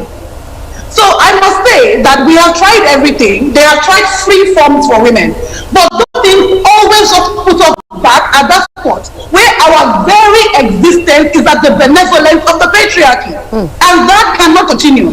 We cannot give women free forms. We cannot, especially when there are socio-economic problems, right, that are yet to be solved. We all know, well, I mustn't assume that we all know, but I must tell you that when it comes to socio-economic inequalities, women are disproportionately affected, right? You are creating a society where women are naturally poor. How do you want those women to come into those spaces where that are capital intensive? In fact, number two, why is politics capital intensive if it is not an avenue for people to recoup their monies? Why is politics in Nigeria so lucrative? Why? If you are serving the people, why do you need to serve them from a Lamborghini? If you are serving people, why do you need to serve them from a penthouse that nobody else can afford? So the idea around money, culture, religion, all of those things are issues. But you know what the Constitution does? It creates power, it restrains power. So use the Constitution to engender the principle of non-discrimination, to clearly state the equality of women, and ensure that every other law or policy that is made from that point on has a footing within the Constitution, number one. Number two, socioeconomic equality gaps. There is, in as much as the government in Nigeria, to the best of my knowledge, does not particularly have, the discrepancy in pay between men and women, in the sense that, the payment, the salaries are equal. We cannot overlook socioeconomic inequalities that disproportionately affect Nigerian women. Nigerian women are not as rich. They are not allowed in some jobs that should be, that should be naturally allowed in. There are so many things. In fact, one of the things that particularly annoys me the most is a country where Section 55 of the Penal Code continues to insist that a woman can be beaten by her husband. The law must reflect the people must reflect the law. The law must establish a higher threshold of treatment of women in Nigeria, because look, gender equality is the bottom rock, is the bedrock of whatever it is that we are looking for in Nigeria. Women's liberation, and how can you do that with a one fell swoop? Transform the people by transforming the Constitution. That is one of the second thing, right? Socioeconomic gaps. The third thing I'm going to talk about is this. We must, as the people, refrain from cosmetic, solution to endemic issues. We know that the first constitution of Nigeria, right, excluded classically women from voting. If we are living in a country where all the women in the country only got voting rights in 1979, why are we acting that because 2 women got into parliament, everything is okay? Why are we resting on this minimal victories that we have gotten so far? I usually, part ways with many activists and probably, other theorists when people say, you must take more wings. I say, pull everything to the ground and rebuild it. But when you are rebuilding it, ensure that women are intrinsic part of the design. Women, unfortunately, are not an intrinsic part of the design of the Nigerian society. The present constitution that we use was drafted by a committee of military men. How can that constitution, how can that kind of country naturally engender women in its growth? Women must be reimagined into the constitutional design, into the fabric of the Nigerian society. We cannot continue to exist on the fringes. You cannot continue to act like women's equality, like women's liberation, like political participation is something that must be handed down to us by the beneficiaries. That is not going to work. So we have not explored many things that go to the root of the issue. How can we do that? We must cry out for a transformative constitution that allows, that creates gender equality as a part and parcel of the Nigerian society. Let's look at Tunisia, for example, right? When Tunisia got its new constitution, sections 25, 45, and a few other sections, categorically, because when exclusion is historical and systemic, the solution cannot be cosmetic. What you must do is ensure that the non-discrimination is clear. Right? In fact, Tunisia went a step forward and reformed its voters, the Electoral Act. I noticed that in Nigeria so far, we are still fighting over electronic dissemination of results and this and that. When are we going to talk about equality in party lists? What happened in Tunisia was that, Section 17, for example, of the Electoral Act in Tunisia provides that at the party level, when a list is being given, a list is being submitted, it must be equal, 50% men, 50% women. It doesn't stop there. It goes further to say that the names must alternate. So you can't have 1 to 25 men and then, like the culture of Nigeria, bring in some women and make them women leaders. I dare say that women are capable of leading more than just other women. Women have been carrying the society on their backs for centuries, and they will continue to do so, but we must be able to do so in the spaces that matter. So in Nigeria, we see that the inclusion of women is done by, adding 1 or 2 welfare leaders, women leaders, things like that. Those are important positions. But women can lead the country. We have shown that time and time again. The issue we have here is not intelligence, is not ability, is not any of those things. It is the fact that as a society, we would rather put lipstick on a dead body than uproot the things that we need to uproot. For example, look into the reason why, women cannot afford these funds. You can draw a straight line from that right to socioeconomic inequalities and how women, usually are at the back burner of society. It is time for Nigerians to begin to look at transformative methods of including women in political participation. It cannot be by meetings. It cannot be by, conversations or by allowing 20 women or by proposing that 111 seats will now be created. Extra seats for that matter. Seats that are, making a mockery of affirmative action. Affirmative action must seek to repair historical wrongs. That is what was done in Tunisia. That is what I recommend in Nigeria. Affirmative action is not supposed to be cosmetic. It's not supposed to make politicians feel better about including women. What we must do is make sure that it is compulsory to include women. That political processes will not proceed unless women are properly included. That these systems will be crippled if women are not participating meaningfully. Until we stop this wagon and reload it, we cannot achieve equality for women in public and political participation. That's just how it is. Okay, we'll come back to you because I know that you're fighting for equality of women in political participation in Nigeria, but there are questions. Most of these women are afraid to even dare to go into politics. And if you take a look at the population of Nigeria today, I don't think we have up to 5% women who are ready to say, yes, I'll throw my heart into the ring and battle with these men. Iyom Anenih said you have to be a rebel because she's been there. Well, we'll come back to you. Let's just take one person from the audience, then we'll go for a short break, and then we'll come back again to continue. I don't know, I think who is interested? You want to talk? Okay, let's listen to the woman again speak. My name is Jessica. She talked about constitutional equality, and I'm sitting here thinking, how do we get to that point where there's an equality in the constitution? Okay, we are in the process of constitutional amendment. Who are these committees set to amend this constitution? When the previous one was done by the military, who are the committees set for this amendment? Are there women amongst this committee? Are they not just women, but women that are ready for change, women that are ready for reform? Are there women in this committee that are ready to set this constitution? And just like the saying goes that it's only women that will know the pain of other women. And if a woman will be there to fix the constitution, I think really this constitutional equality that we are talking about will be possible. And another thing, what are those measures that are kept in place?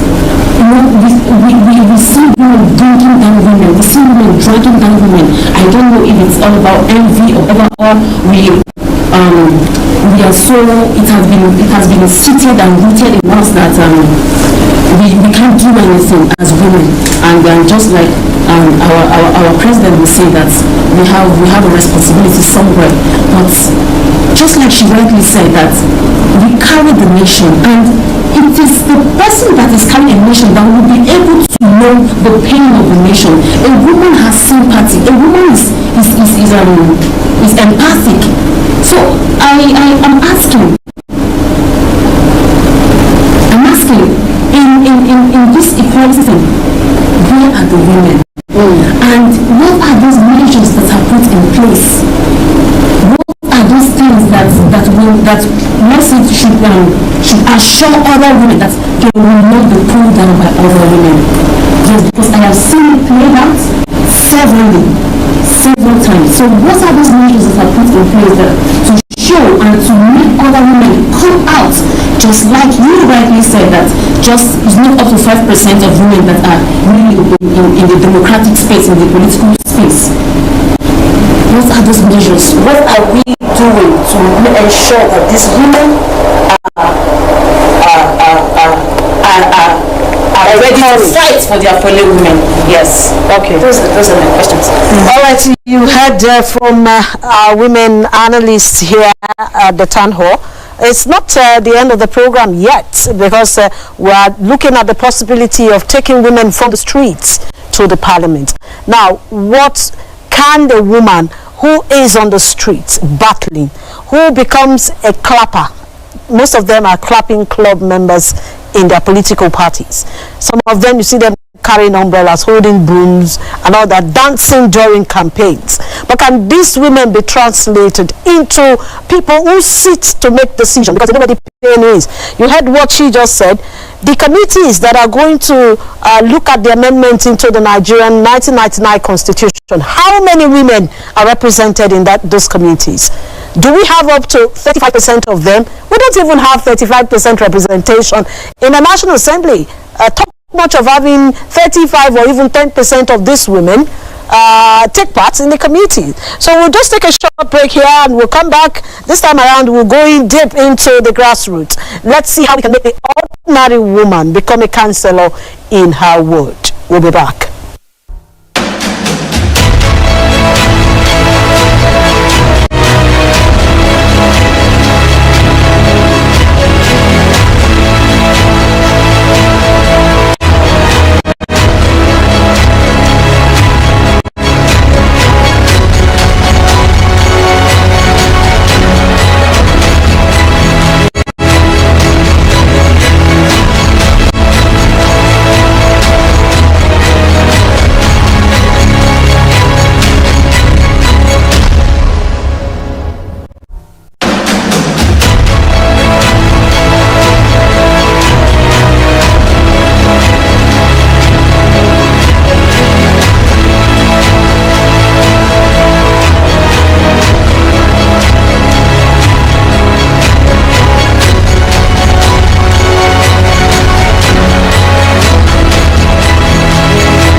Thank you very much.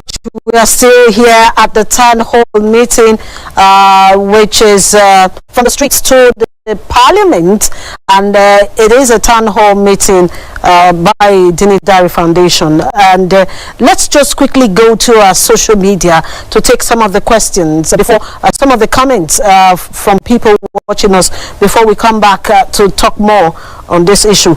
Let me begin with Boss Clef. He sent in a message via the Facebook about in the morning, very early in the morning, and he said, "Good morning, everyone, and happy holiday. I really don't understand this figure of women in politics on my screen. I don't think it's the fault of anyone that much women are not in the Nigerian politics." That's what he is saying. Most women are not in the Nigerian politics because if women want to be at the realm of power, they should be actively involved. That's what Clefs is saying. They should be actively involved in political processes, not sponsoring bills to National Assembly seeking that a particular percentage should be given to women only. Power is not given. If you need power, you fight for it. And again, there is no assurance that women can liberate Nigeria from her current situation, because we have had women in the past who messed up greatly. what Nigeria need now is a pan-Nigerian president who is ready and willing to unite Nigeria and make good use of the resources. That's what Boss Clef is saying. And Ambassador Okorie Positive is also sending a message. He said, the discount is to encourage more women to go into politics.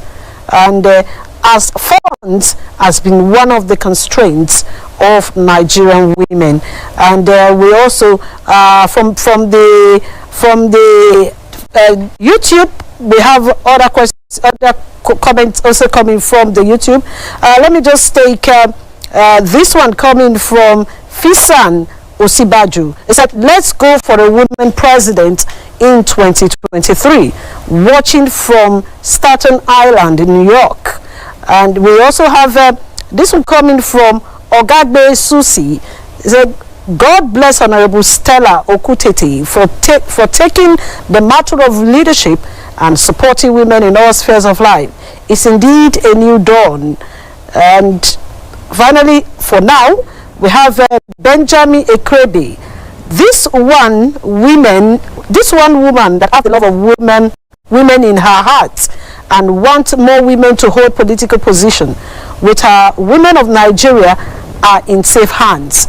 And we stand with Stella Okotete. Women should take this opportunity to key into whatever is going on in Nigeria. It is time for women to come out and then take over power. Nobody will give you power. You need to fight for it. And I still repeat, Iyom Anenih says you have to be a rebel to take power from another man, a man in Nigeria. That's what you need to be. Now let's quickly go to our next speaker. Right here we'll have Doreen Uloma Nwoke. She's a media and communication strategist. Doreen, thank you for your time. Thank you for joining the town hall. And I do feel that the likes of you will want to break the ice and see women representation increase in the National Assembly. So what is your take? The fear of women going into politics in Nigeria. How do we stop this? First of all, I think it is very important for us to know that this is not just a political warfare. This is a psychological warfare. It is a sociological warfare. It is also an economic warfare. So when we talk about grassroots representation, when we talk about grassroots engagement, one thing that we need to also consider is how culture and religion plays a role in this. And by that, I mean, for example, when I was in secondary school, I was one of the smartest girls in my class. I was one of the smartest people in my class. But I was always sidelined when it came to being appointed a class prefect because that was automatically seen as a voice role. And what that meant was that no matter how qualified you were as a woman or as a girl, the only way you could take part in leadership, in the leadership process in your class was to contest as the deputy of the class prefect or as deputy class prefect.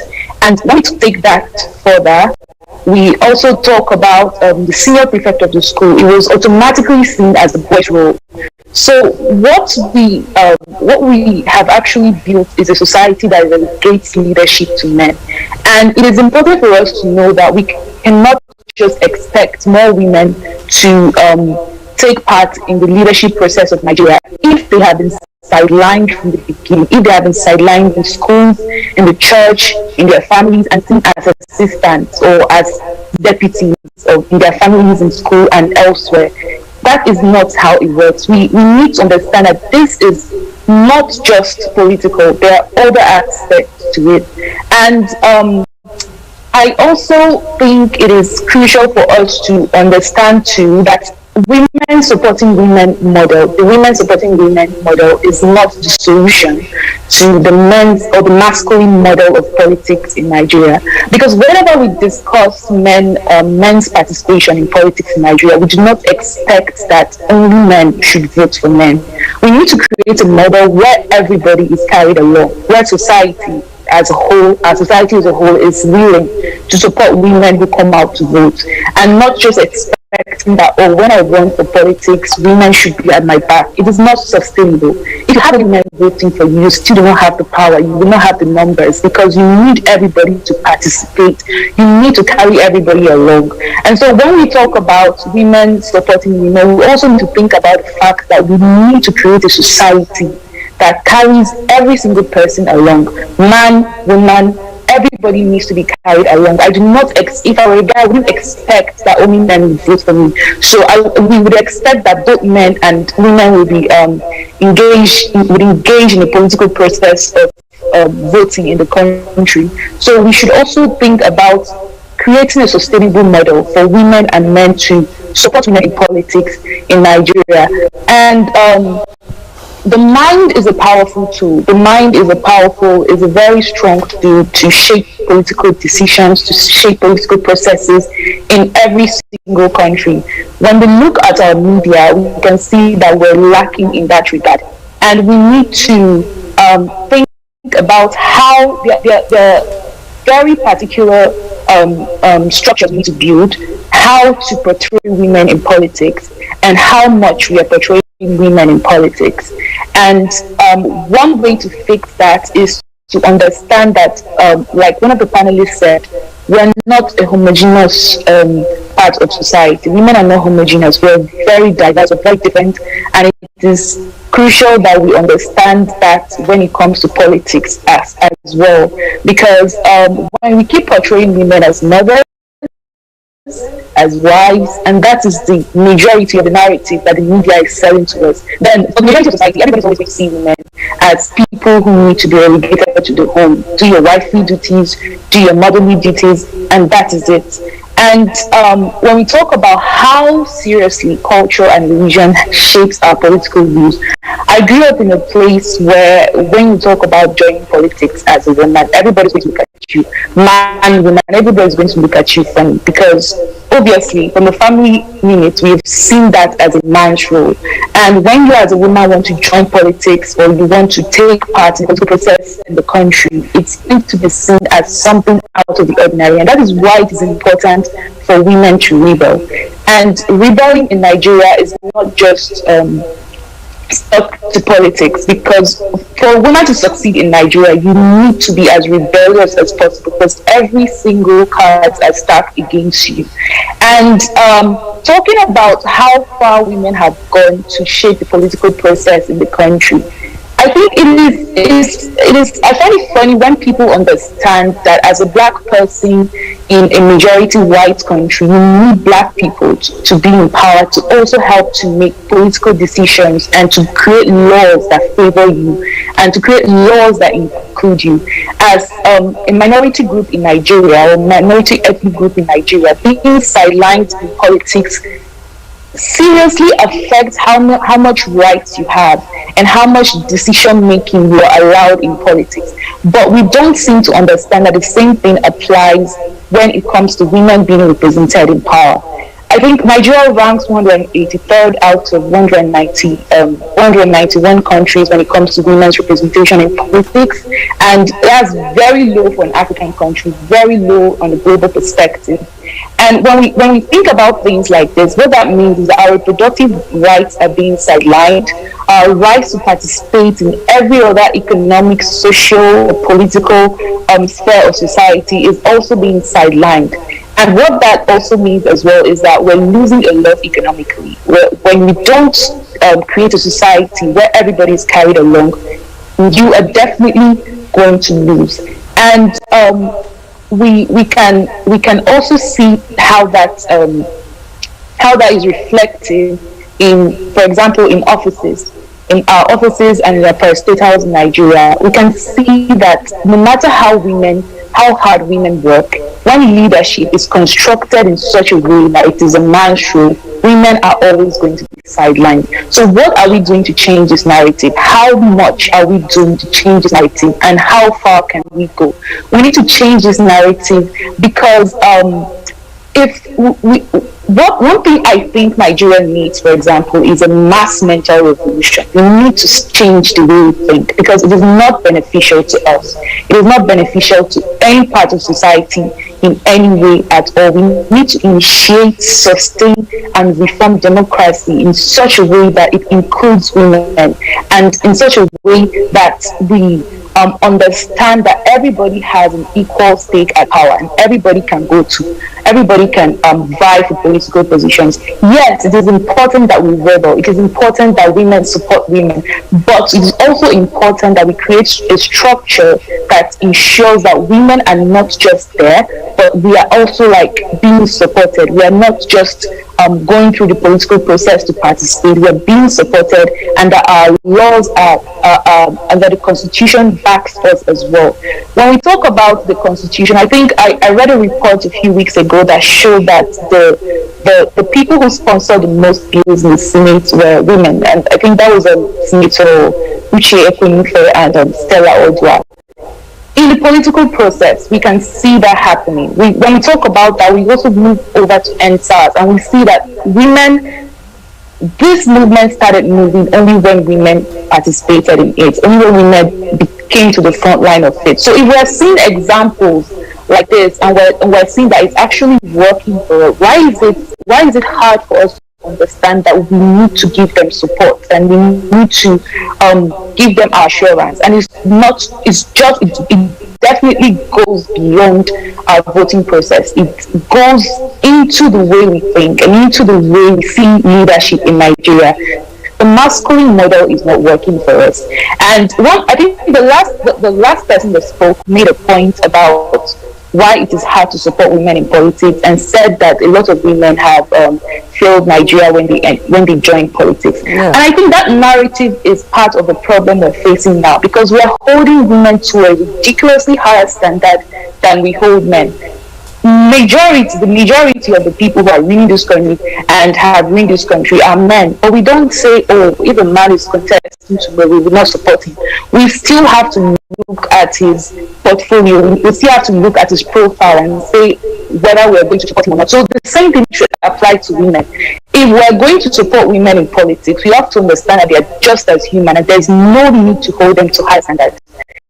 If you're going to hold anybody to a higher standard, then let that be equal. Let that be a balanced perspective, where you're holding men to a higher standard and you're also holding men to a higher standard. Not just because they are women, we think that now they have to go through extra scrutiny because they are women. It's part of what is ruining us as a nation, because if we cannot give it a specific identity when a man feels, there is no need to hold women to unnecessary higher standards if we're not going to hold men to a higher standard on the other side.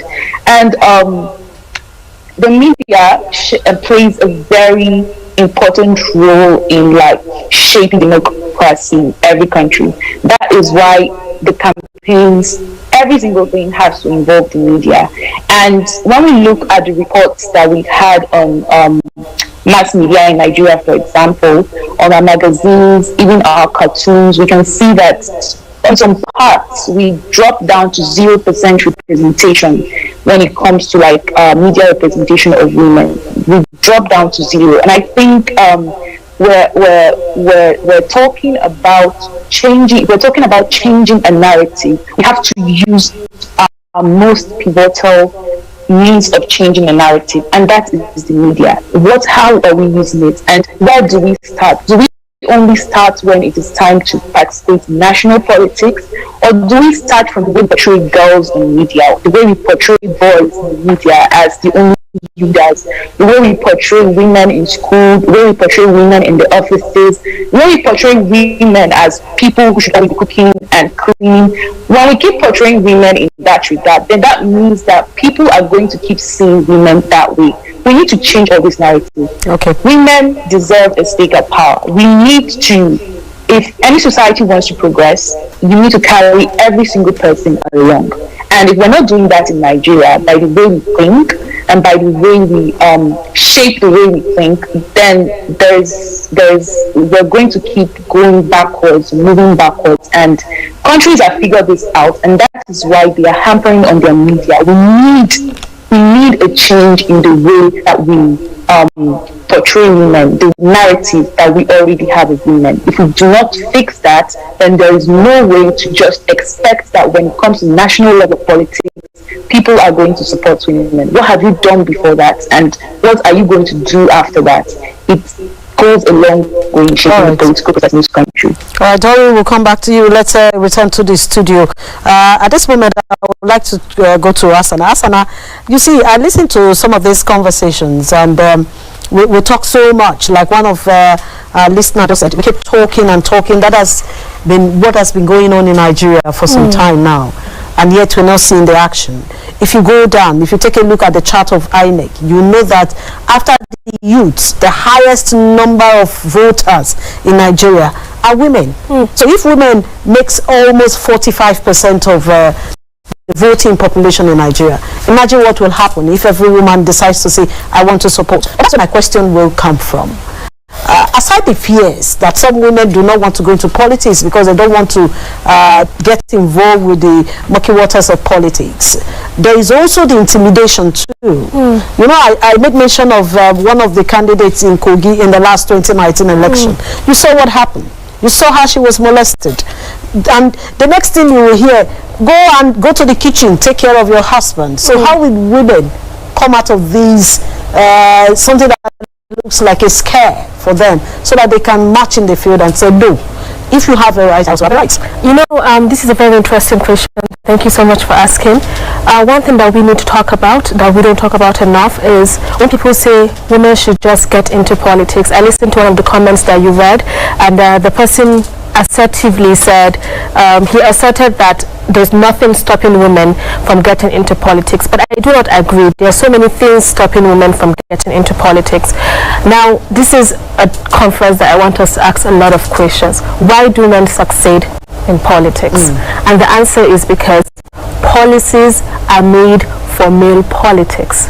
We have a lot of policies that have been designed to strengthen men's participation in politics. But when such policies are made for women, it's said, oh, they want to give it to them on a platter of gold. But that's not true. Let's look around us. And this is one thing I always ask. When we talk about women, I don't want us to go and look at the statistics. Look around you. Look around you in your area. Look around you in your family. Who are the people with money? Men. Most women do not have as much money as men do.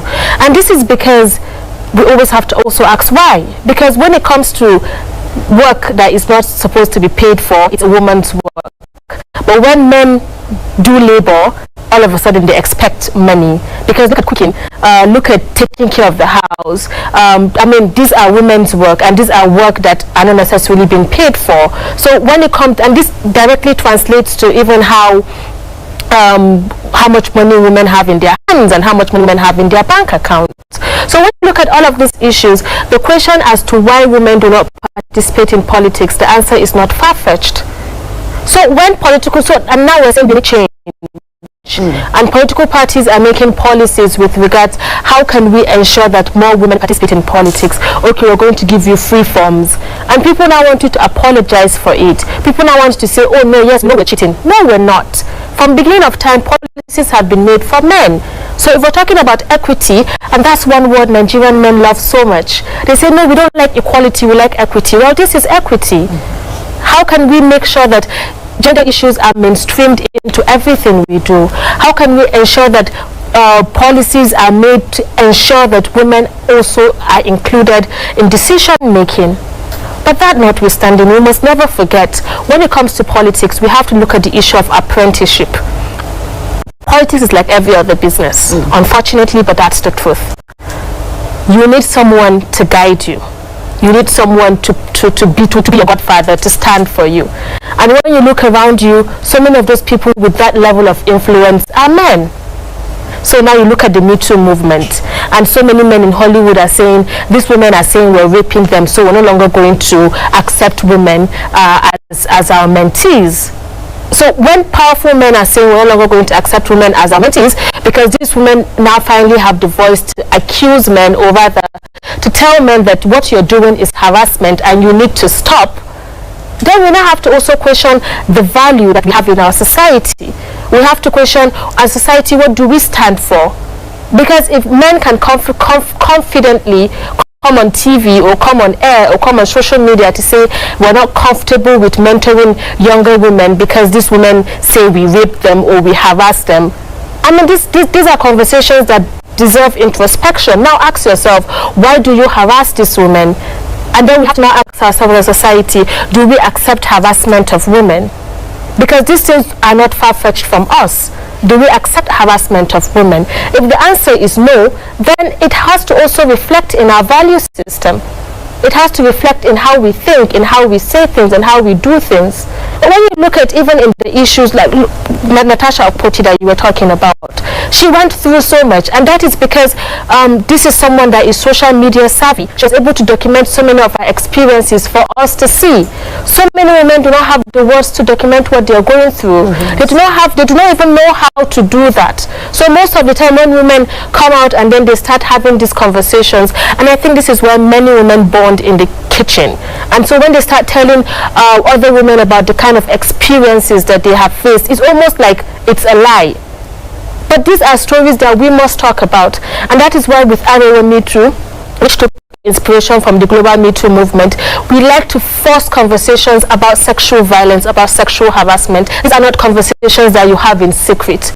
These are not conversations that you have in a hush-hush tones. These are conversations that you must have openly. Right. Because when it comes to sexual violence, it's there in our schools, it's there in business, it's there in politics, and we need to start seeing people held accountable for things like this. And we need to see them in policies, in political party politics, policies. If you really want women to come into politics, if you really want women to join your political party, tell us what things you have put in place for when women say, I have been harassed. How will you as a political party protect me? How will you as a political party defend me? Are you willing to sponsor, if it goes to court, are you willing to pay for my legal fees? Are you willing to stand by me? To take responsibilities? Are you willing to take responsibility? So these are questions that we must ask. So it's not about, okay, join our party. These are hard.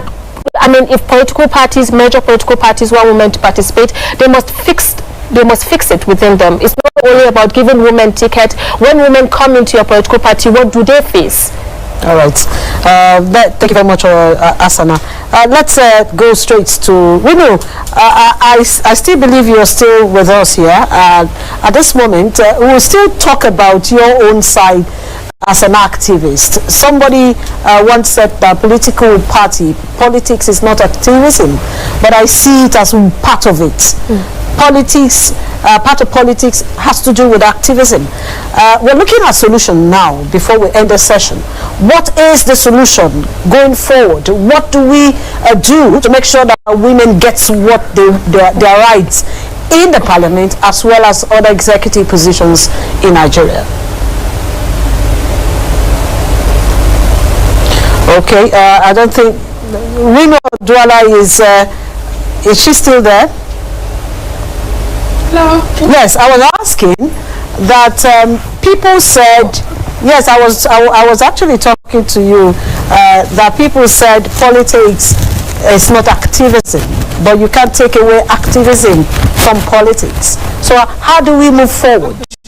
How do we find a solution to the challenge of the low number of representation of women in Nigeria?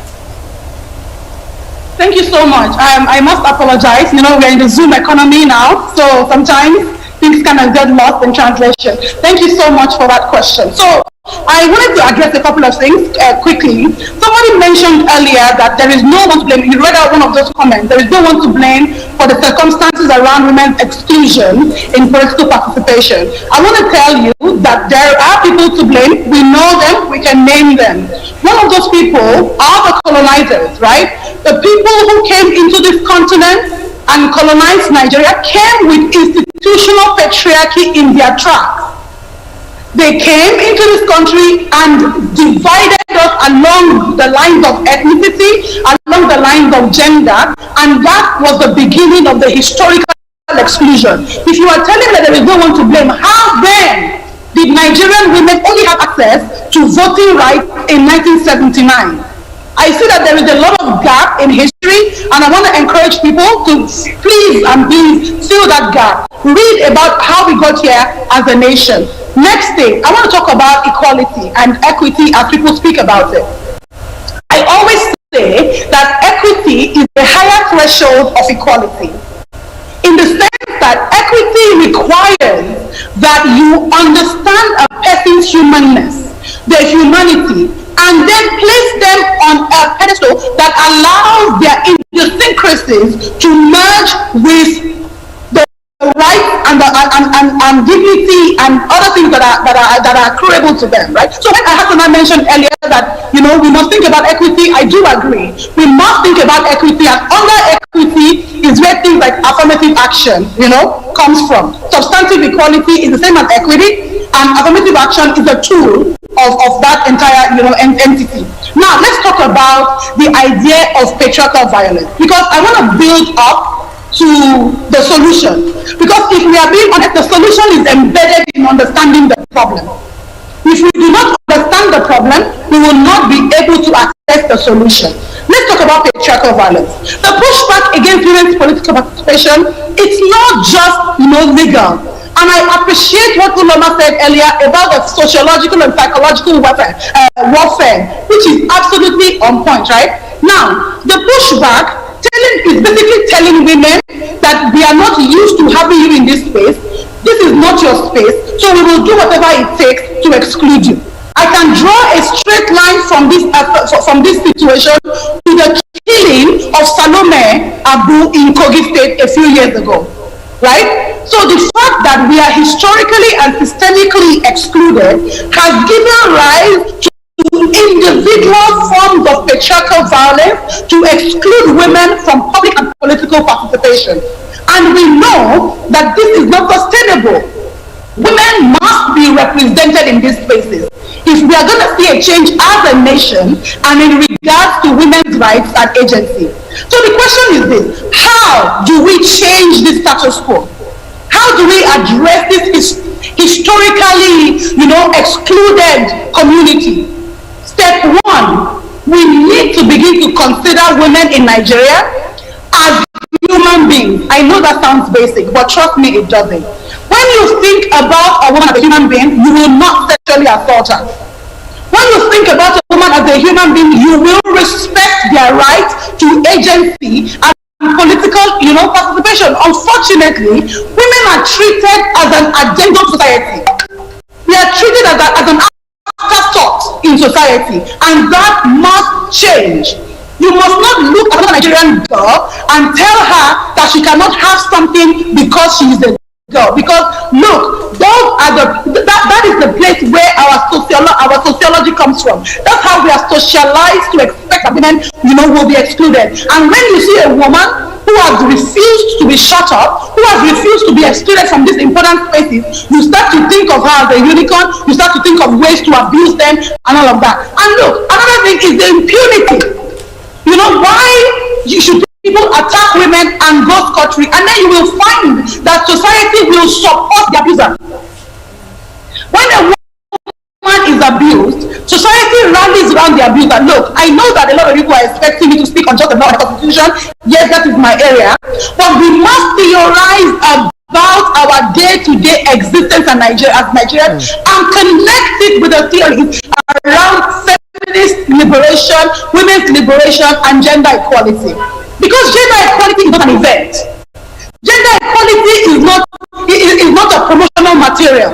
Gender equality must go straight deep into the fabric of any society. So, first thing, we must change the mindset of this nation.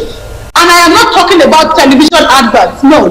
I'm talking about the way women are spoken to in the family. I'm talking about the way women are regarded in communities. I'm talking about the way women are regarded in marketplaces. I am talking about the way women are regarded on social media spaces. I am talking about a 360-degree view of who we are as a nation and whether we really want to think that women must live with us in this country as equal.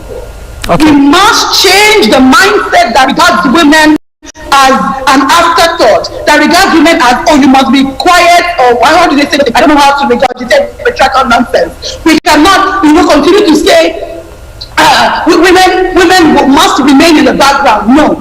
In political parties, women must not be relegated to just women leader or welfare leader. Women are not synonymous to food. Now, I wanted to say something earlier. Women are not emotional banks. And I'm trying to say some of these things because it's important for us to get the word out here about how we can actually re-engineer society. Because what Nigeria needs on many fronts, not just gender equality, is the society, social re-engineering. Redefining who are we as a people and how do we address issues as a people. So first thing, women are not emotional banks. We are not created to pour and pour and pour emotional, labor. Right? Yes, some women are nurturing. Yes, some women want to have children and do all of those things. But the moment we cease to look at women as emotional banks, as bottomless pits of emotional stress and labor, society will continue to change. Now, when women say I want to be a politician, a few things come to mind, right? They are regarded as sex workers, as useless women, as this and that. You might want to tell me that narrative is changing, but let me promise you that the narrative only changes depending on who is your backer. Okay. Right? Okay, thank you very much. If the women can individually stand up and take up space in Nigeria, we will not get there. So there needs to be, I'm sorry, I'm going to round up now. There needs to be a bottom-up approach, dispense simultaneously with a top to bottom approach. That's it. Our laws must begin to reflect this change we want to see. On the other hand, our families, our social pockets, churches, families, homes, streets, communities must begin to reject the idea. We must begin to reject the idea of female of quietness in the part of women, because Nigerian women will rise. It is only important for you to join us now that it is fashionable for us to rise together, or we will rise up without looking at anyone, without taking permission from anyone. Thank you so much. Thank you, Omolara. And let's come to the studio. We'll just come straight. Hauwa Shekarau. When I look at you, I see a woman who will still go outside being a chairperson or the president of FIDA, a chairperson of the Nigerian Bar Association in the FCET. There's still somewhere you're going to in Nigeria. You're being prophetic, right? And that's what I say. And that's what I hope that Nigerian women, that's the belief I hope they should have at this moment. That's right. But what is the solution? We need to think forward, because our time is far-fetched. We need to hear from you. You made it in FIDA. You are making it in the Bar Association. So how do other Nigerian women make it in their small places?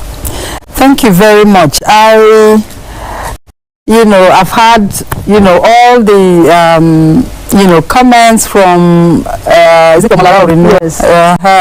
And, of course, every other speaker. That is a fact of what is going on in the country. But personally, for me, I think that the battle should first start with you, the woman. Because once you have given up on yourself, you can't go anywhere.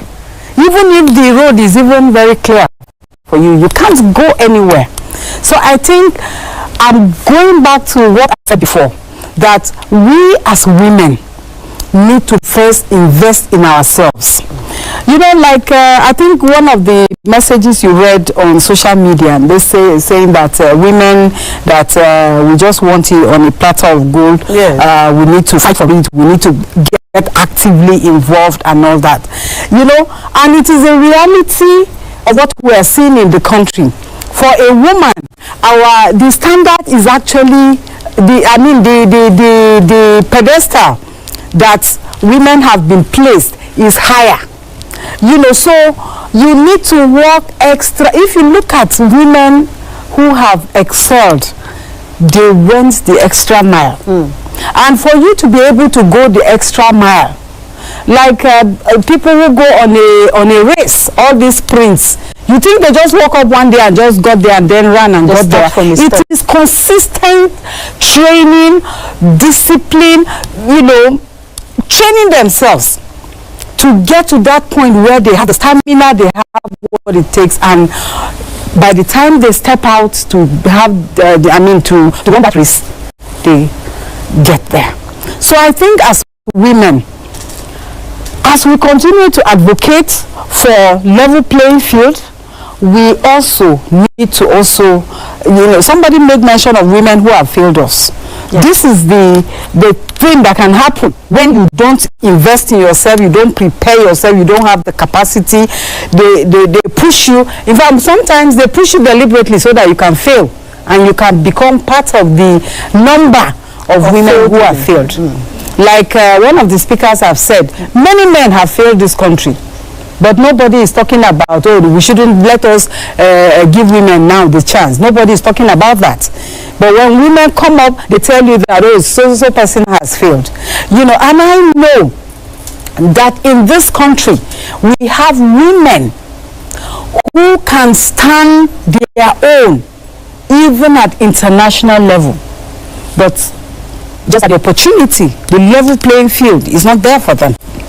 And so, never ever give up. Let opportunity meet preparation. Be prepared. Let everything be so that by the time they say, where's your CV? Here it is. She has what it takes. And then we have Nigerian women making it abroad. We have our former minister of the economy. Minister, yes, of course, we have Oduala. Exactly. She's well recognized. She's not the only woman that is making it. Absolutely. And you think it just happened by fluke? It's because she invested in herself. She made sure that she built her capacity and she has something to offer. Okay. So as women, let us ask ourselves, what do I have to offer? I notice I have some deficit in this. Let me work on it so that I can somebody would, I was discussing this with someone who is also, is a male champion.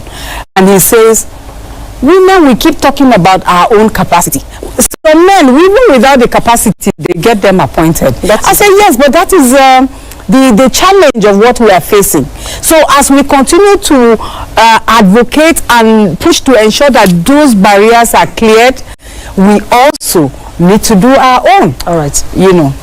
All right. The women need to do their own as people continue to ensure that the barriers are cleared. But there's this picture of 6 Nigerian women that are making it in the banking industry. I always want to go back to that picture because when I look at them and I look at the headlines, I don't know, women make far better leaders. Congratulations to the banking sector. Absolutely. You can see stability, somewhat form of stability in the banking sector, where you have these 6 women. Just go take a look at their picture and you see that we have women that are intelligent in Nigeria. We have women that can do it. We have women that can take up national leadership. We have women that can take up leadership at the grassroots. We have women that are mobilizers. We have women that have the political clout. But how do we give them opportunity so that they don't stifle them when they get to the field? But I don't know if Rinu Oduala is still with us here, the human rights activist. If she's still with us, I don't know if you're still there. Can you just say something so we know whether we still have Rinu Oduala via Zoom? Okay. Yes, I'm going to tie 6 women that are making it in the banking industry. Leaders that have shown to Nigerians that when you give me your money, I will keep it. And we can make the financial industry grow. And we have also seen women it's like they're making more in the economy. So if we have women that can make a better economy, what is wrong with a woman becoming a leader, controlling the finances, taking care of the nation, as well as what they do at home? So how do we get there? Can you repeat the question? I didn't quite get it. Please. I said we have seen 6 Nigerian women making it. They are better leaders in the banking industry. We have seen Nigerian women in the international world, in the WTO, who is also making it. So now in this country, how can we take the woman in the streets, the clapper at the campaign conventions of political parties to go to the parliament? What's the solution? What's the way forward? Well, that's a tough one. To start with, I'd like to say that it's tough, not just for Nigerian women, but for Nigerian young people to actually access opportunities. We're talking about governance, we're talking about politics, we're talking about the protest and all of that. And then I remember that I did say something earlier, which is the need for survival. And why am I going this route is to connect to the point I'm actually trying to make, that we need an enabling environment. We all know and can relate with the resilience of Nigerians. You know, I like saying that Nigerians are so resilient to the extent that if you keep pushing us to the wall, rather than turn and fight, we'll break through the wall and keep moving, because that's just who we are. And rather than being empowered, Nigerians, especially women, we've been reduced to a bunch of frustrated citizens. Many Nigerians have become political thugs, agents of destruction in the hand of our politicians. Some of us have paid the ultimate price with our lives, while our politicians are safe in their heavily guarded houses.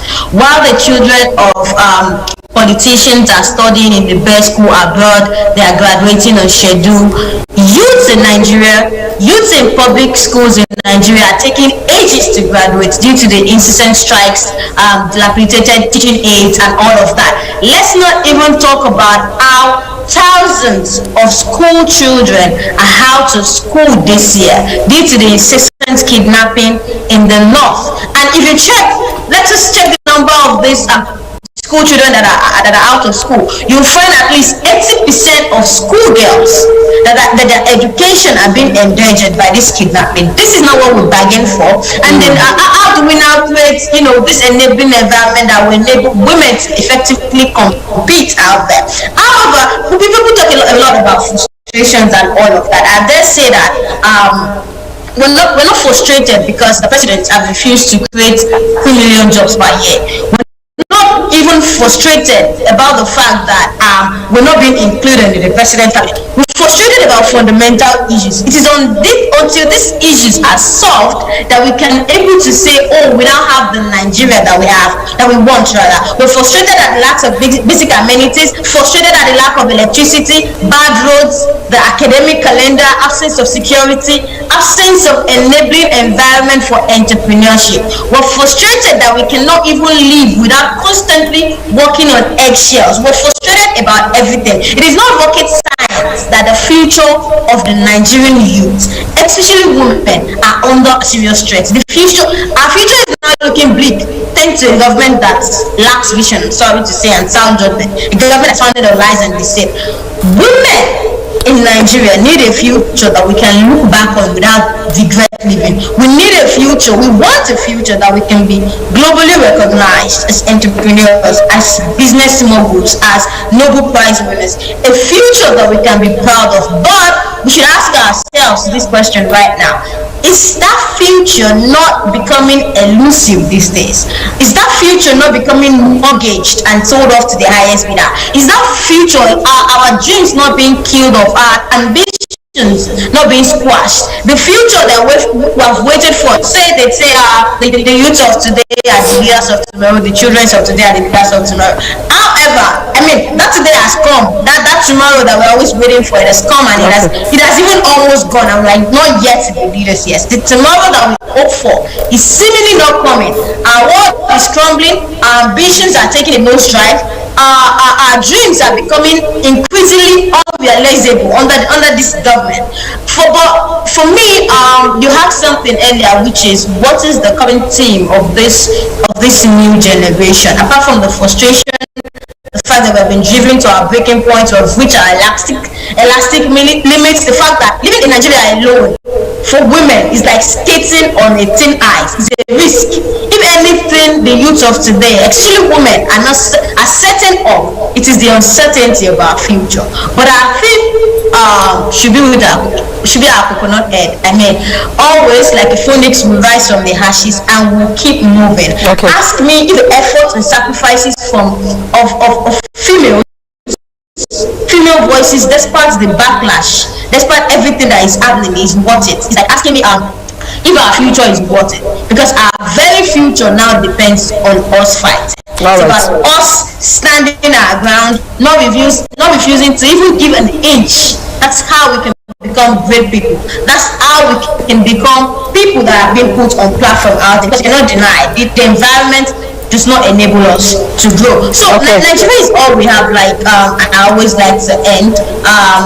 It took us a long time, especially women, for us to develop a voice. And now that we have it, we're not going to be silent, because our generation cannot sit still any longer. The world is changing, and we have to change with it.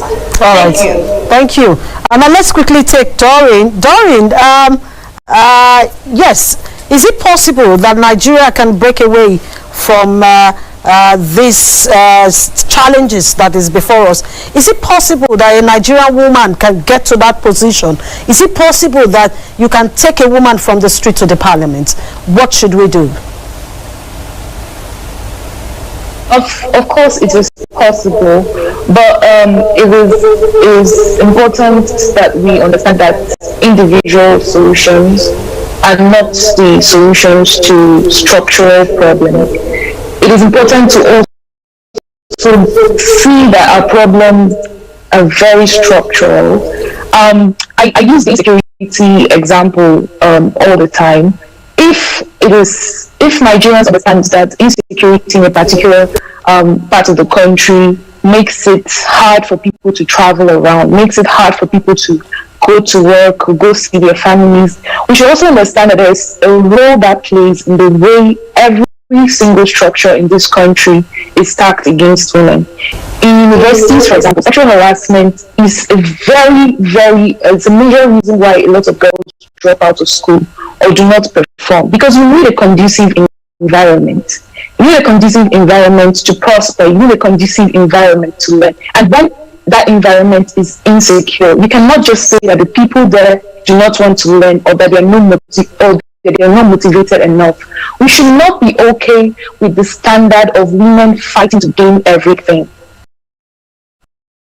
That is not how it is supposed to be. Because when we look at the other side, we can see that most times men do not have to fight to gain anything. We just give it to them on a platter of gold.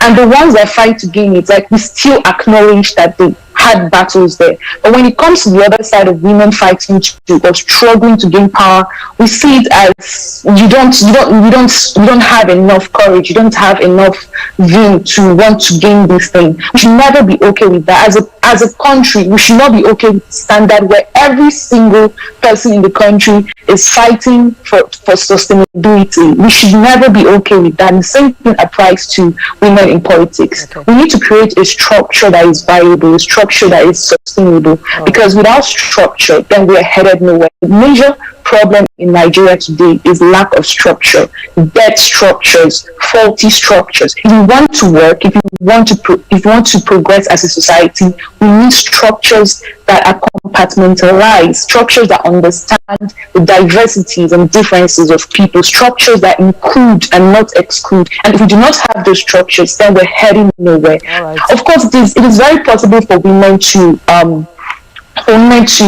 participate in politics on a larger level, but it is not enough to have women coming to vie for political positions. It is very important that we see it as a social issue. We see it as people trying to change societies, and not just a woman who has always been seen in a particular light trying to vie for political power. We need to carry every single person along. If we have a 45% women participation percentage in Nigerian politics or Nigerians in elections, then what we're saying is, if we keep using women need to support women in politics, we're never going to go anywhere, because if only women vote for women, we still have just 45%. We need a model that makes sure that everybody is included in the process and everybody is supportive of the process. We need a model that vies for 100% men and women, and not just hanging on the 45% that we have as the major marker of success, or success that we're rooting for. And when we talk about structural problems, it goes beyond insecurity. Like I said before, this is a psychological warfare. It is an economic warfare as well. Because women in Nigeria do not have enough economic potential or enough economic power to vie for politics in Nigeria. And even when they do, they face other obstacles. We're looking at the sociological aspect of people. Cultural religion has gone a long way to shape the minds of people and how they vote and how they view women. Let's go to our audience. We see that in our churches. Audience, let's quickly just hear from you before we close this segment of the program. So you have listened to the women's talk. Okay, thank you very much. My name is Simpawe. I want to make it clear that the question is not that of capacity. The question is that of an agreement, a conscious agreement to want to work with the women. I feel like men can do better. I feel like if we come and we always talk about women empowering women, and we exclude the men, it's almost like it's an effort in futility. I feel like us as men can now begin to talk to ourselves. We can now encourage ourselves as to why we should support or why we should work together. I think work together with women, such that once she has the capacity to deliver, we are not looking at whether she's a man or a woman. We are giving her the opportunity, or we are supporting her, or we are working together with her to attain that position. I think it also starts from the home. Like when a woman says, oh, I want to become the class captain, the first thing that the mother says is not, oh no, don't do that, don't you know. I think the first thing the mother wants to say is, do you have capacity? I know you can. You get what I'm saying? And then the father encourages her. If she picks it up from there, you would notice that it will be easier for her to move on in that light, because when she goes outside, she understands that she's going to get the support of her parents, her brothers, and so on. So all right. Thank you very much. I'd like to say thank you to those on our panelists here. Hassana, thank you. We appreciate Hassana, a lawyer and SGBV advocate, and Doreen Uloma Nwoke, a media and communication strategist. She spoke via Zoom. And we have our chair at the Nigerian Bar Association in Abuja here, and she actually spoke like Hauwa Shekarau. Thank you very much, we appreciate it. And Rinu Oduala, after the End SARS, people will wonder where is Rinu, and she was here and she spoke so well on why it is very important that Nigerian women should take up leadership. Then Omolara Orie, Executive Director of the Initiative of Equal Rights. She is a human rights lawyer and an advocacy strategist. Thank you very much. We appreciate all of you for your time and your comment. We do hope that henceforth the men will open the door and the women will not go in with fear, but rather they will go there to say, yes, it is time. We want to take care of our nation the way we take care of our homes. But let's just take a short break. We'll be back to take the last segment of the program, and it is on Secure Your Life campaign. Wait with us.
it's been a long hours of conversation on the program, and this conversation is brought to you by the Dinidari Foundation, Heinrich Boll Foundation, and AIT.live. And like I said earlier, we are handing over this segment to the Secure Your Life campaign, and I'm going to hand over to two women already in the studio to handle this issue. I have joining us the Executive Director Osiwa, Ayisha Osori. Thank you very much. Welcome. Thank you. It's a pleasure and to be here. We also have someone who will be taking the baton from me at this moment. Chioma Agwuegbo, the Executive Director, Teacher NG. You know, I like what you're wearing, your shirt. Nigeria is hemorrhaging. The blood of it is citizens. Yes. I think this is where I will leave it. I will leave you. So you tell us why you think that Nigerians need to secure their life. Thank you so much, and it's such a pleasure to be here. I can't imagine myself taking over from someone, as established as you, but I will try. And the reason why I'm wearing this t-shirt is because Nigeria is indeed hemorrhaging the blood of its citizens. Nigeria is one of the most terrorized countries in the world, and the statistics show that every single day, citizens are getting felled down either by bandits, by kidnappers, by terrorists, by security forces. There seems to be an unending, really unending onslaught against citizens, and that's the reason for this conversation today. We're very grateful to the Dinidari Foundation for letting us have this hour. We're also grateful to their sponsors and their supporters, the Heinrich Boll Foundation. Like she said, my name is Chioma Agwuegbo. I'm the Executive Director of TechCar NG, a community that supports women to not just learn how to adapt technology, but also helps them amplify their voices.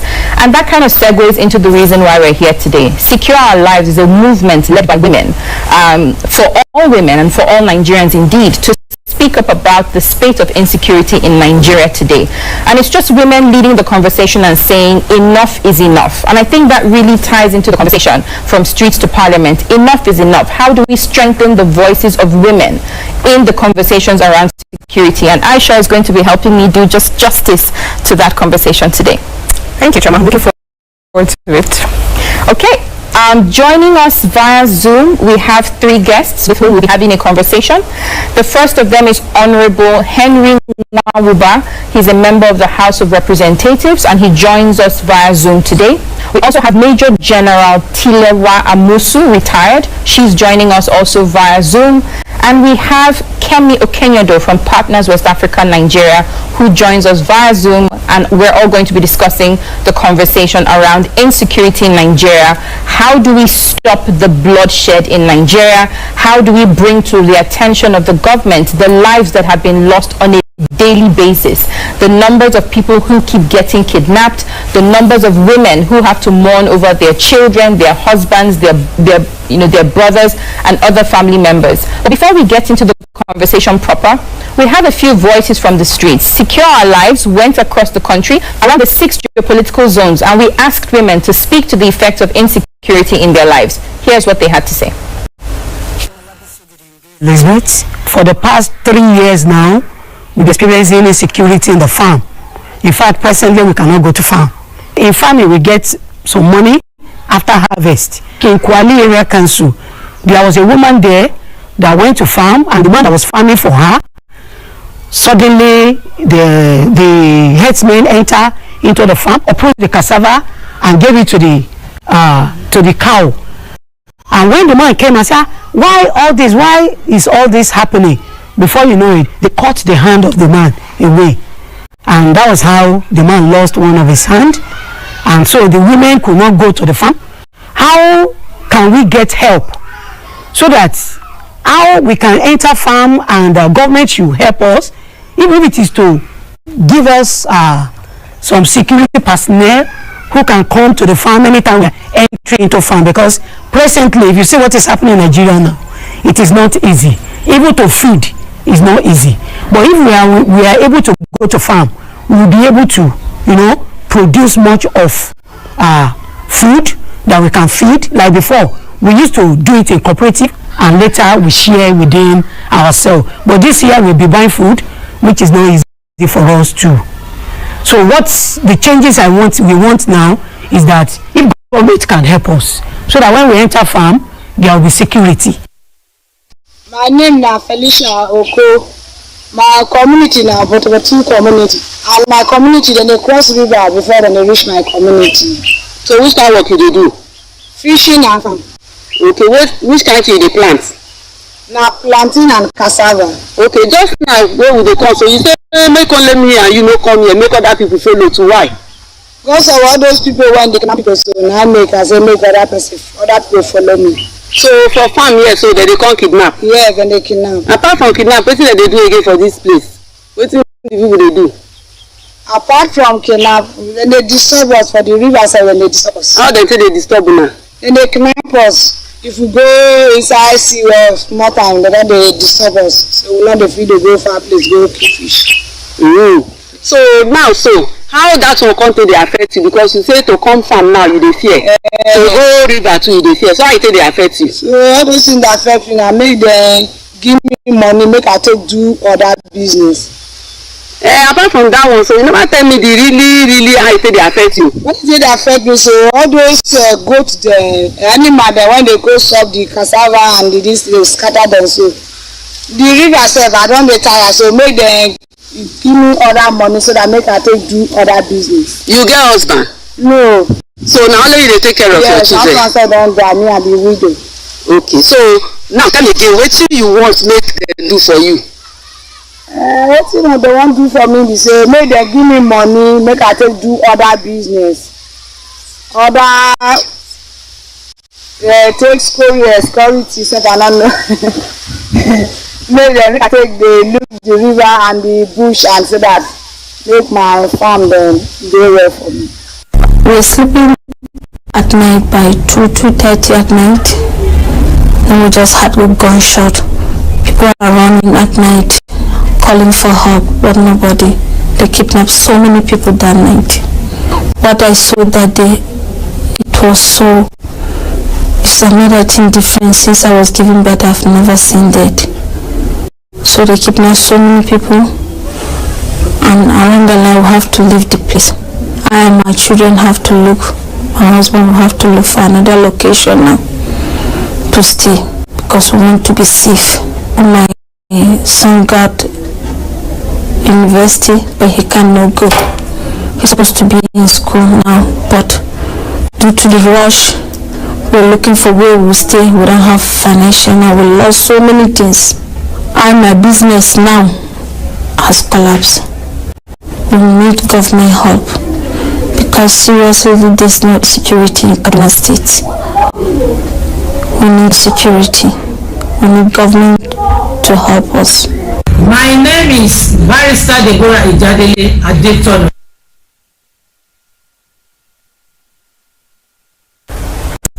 I think it's really terrible, the stories that we've heard, from limbs getting cut off to women losing their sources of livelihood.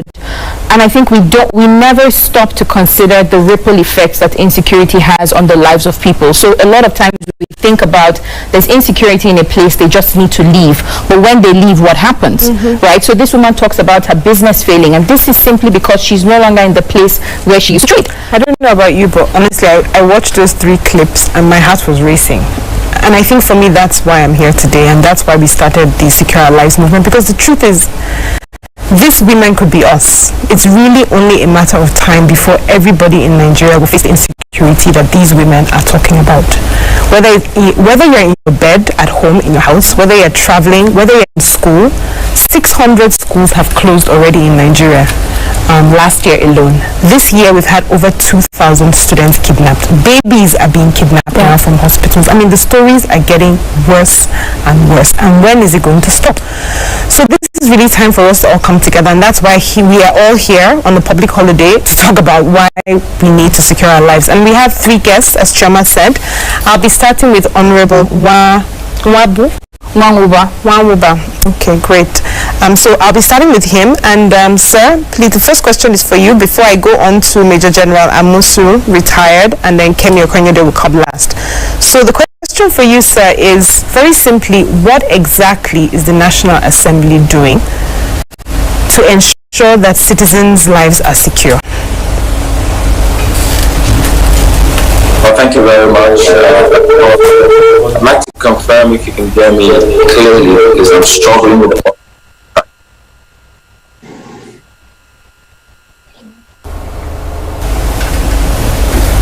Yes, we can hear you clearly. Hello? We can hear you. Can you hear us? Brilliant. Okay. Yes, thank you very much. Thank you for having me on the program. As you know, the National Assembly is on recess. I had to recall myself off the bench this morning to speak to the issues on the table, because I do believe they are burning. Security is a major challenge. It has been in Nigeria, and lately so. Arguably, it's the most important or burning issue that we have to tackle as a country. The National Assembly, the ninth, actually does have in place a legislative agenda, and a whole section on the legislative agenda is focused on securing the lives and indeed the properties of our fellow Nigerians. What we have done also in that agenda is have a subset that specifically deals with violence against persons, the Prohibition Act, the VAP Act of 2015, which has been domesticated in some states. I believe about 18 states or more have currently domesticated that act to provide wider range of protection for violence against vulnerable people, including women. But as you know, it's not just about putting the laws in place. When it comes to security, unfortunately, it does have a very, much wider scope in terms of securing the lives of everyone. There's the role for government, role for parliament, and also the role for us as citizens, particularly women. What we're doing is we're looking at the security architecture of this country in a holistic manner to connect the dots that run through all the security threats in this country. So be it violence against women, economic violence against women, because sometimes we have also seen reports where women are financially or economically disadvantaged, and they need some protection in terms of basically being empowered to even fend for themselves, like the video that you just showed, where we see in some rural communities where women are actually active farmers, and they're the people that farm the most in their farmlands. Obviously, there's some exposure on those levels. So we need to look at these things together. In Parliament, we're looking at some specific laws. We're strengthening the human rights angle for the Police Act.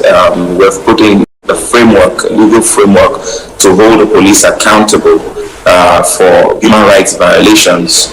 The Armed Forces Act, we are currently going through an amendment that also puts in a human rights unit to ensure that the rights and the security of the vulnerable people in our societies are also codified and protected. We're looking at all of these together, because again, if you take security related issues in isolation, sometimes you keep coming back to amend in bits and pieces. But when you take the police, the armed forces, civil defense, all the paramilitary architecture, and you look at the whole thing together, you'll be able to start to come up with solutions that perhaps would provide for coordination, and hopefully we see the kind of progress that we want to see on ground. The House of Representatives just came out of a security summit. At the back of that summit, we proposed some wide-ranging security law reforms. About 8 have gone through first and second reading just before we went on our recess. And hopefully during the recess, we will work on some public policy dialogues, and we'll be reaching out to people like you to come and let's look at these things in a holistic manner, hopefully to provide the solution that we seek to protect our women. Thank you very much, sir. Very fine points that you've made. I have a little problem with what you've said, however. While all of these fine things are happening, right? The summits, the National Assembly going on recess, all of the conversations that are ongoing, every single day in Nigeria is dying. And unfortunately, your response doesn't really convey the urgency of the situation. I don't know that we should be convening policy dialogues when citizens are getting killed every day. I think that I think the National Assembly should be inviting the Joint Chiefs to understand what's going on in the country. I think that the National Assembly should be calling for a state of emergency to be declared.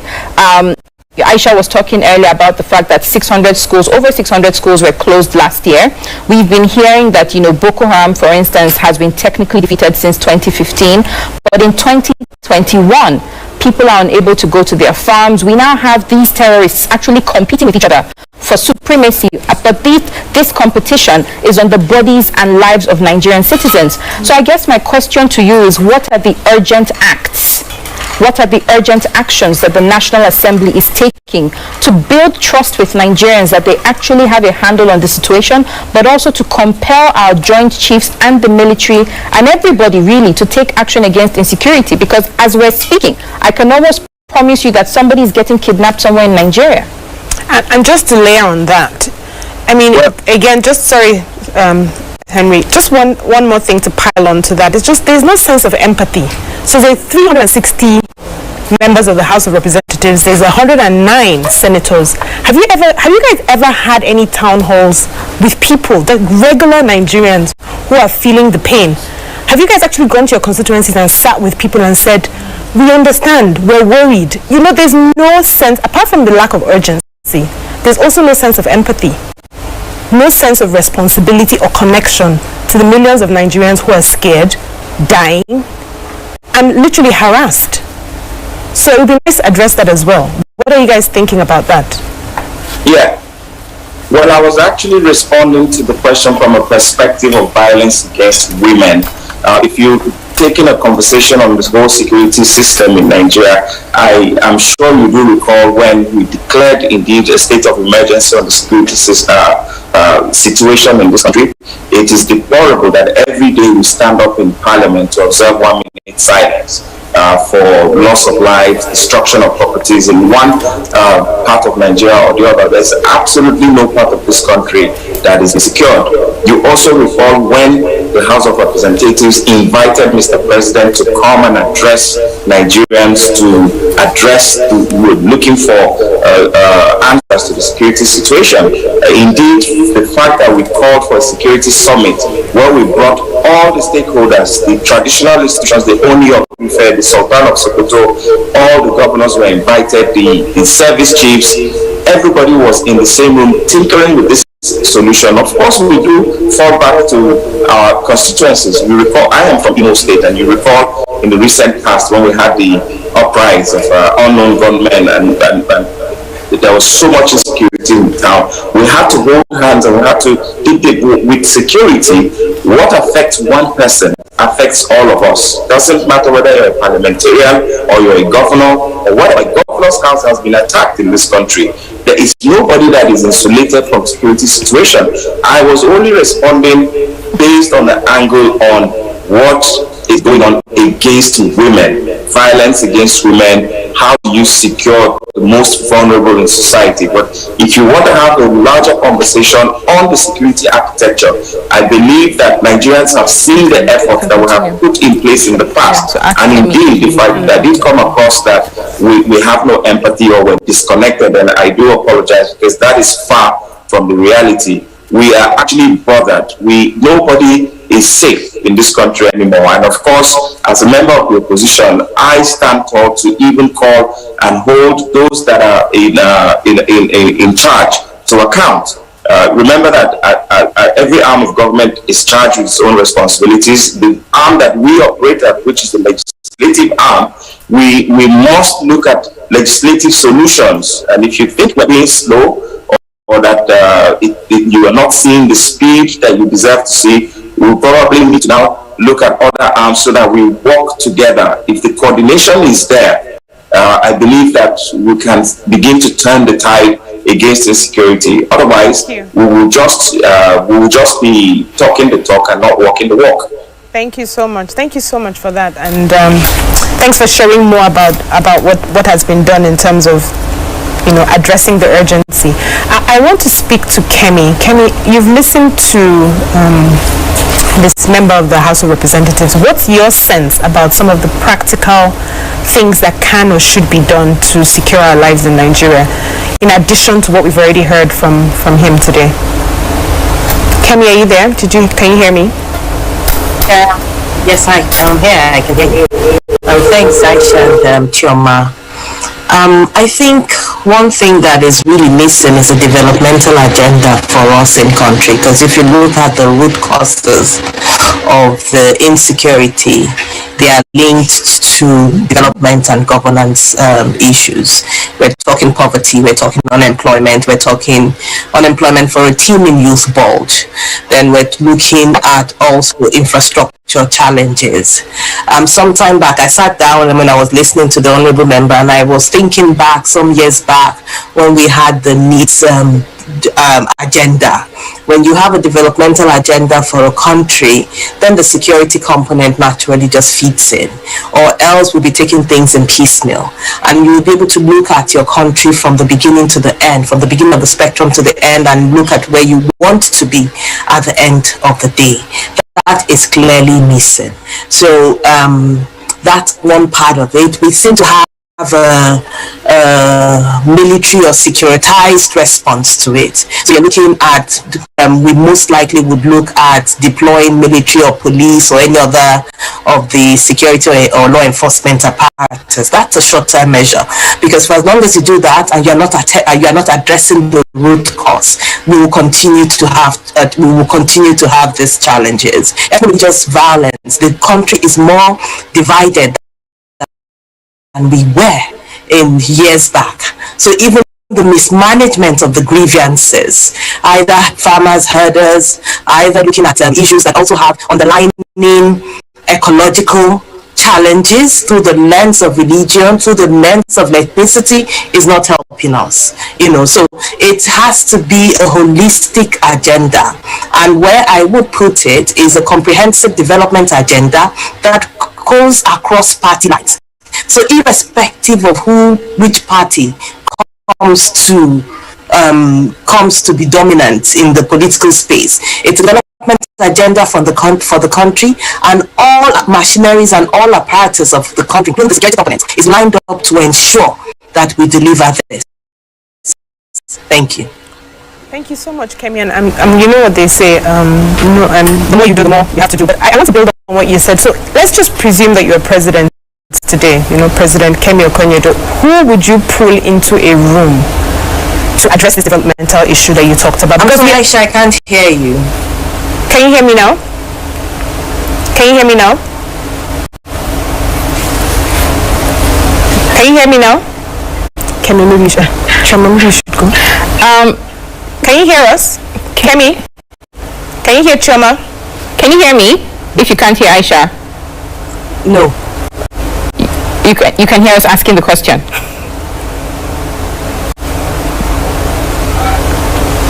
It seems to be scratching and I still can't hear you. I'm sorry. Okay, so maybe while we try to fix that, maybe I can take the next question to Major General Amusu, retired. And my question is this, Ma. Okay. You're one on a very short list of women who have risen to the rank of Major General in Nigeria. First of all, the question is, what was your route to that position? And also, how can Nigerian security forces clear the path for more women to rise to the rank of Major General? More importantly, how can Nigerian security forces clear the path for more women to contribute to solving the security challenges that we have in Nigeria today? Well, thank you very much, and thank you for this opportunity for me to also air my views.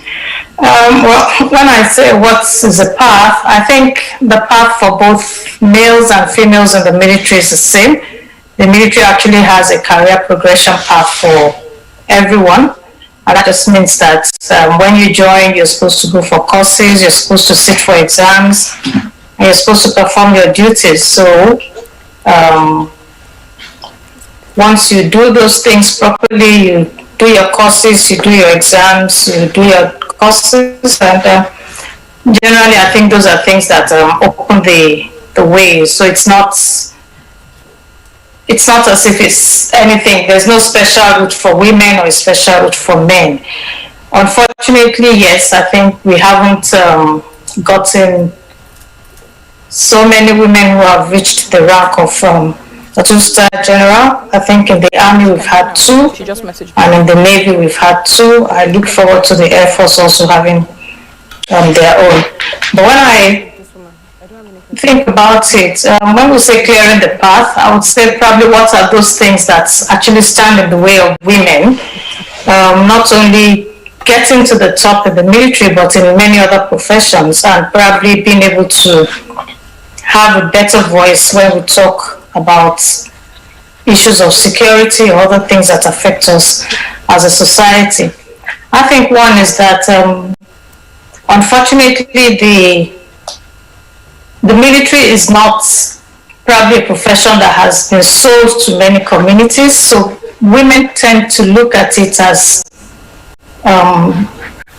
a community of men. Well, it is male dominated, and sometimes some women do not realize that yes, there is a place for women in military.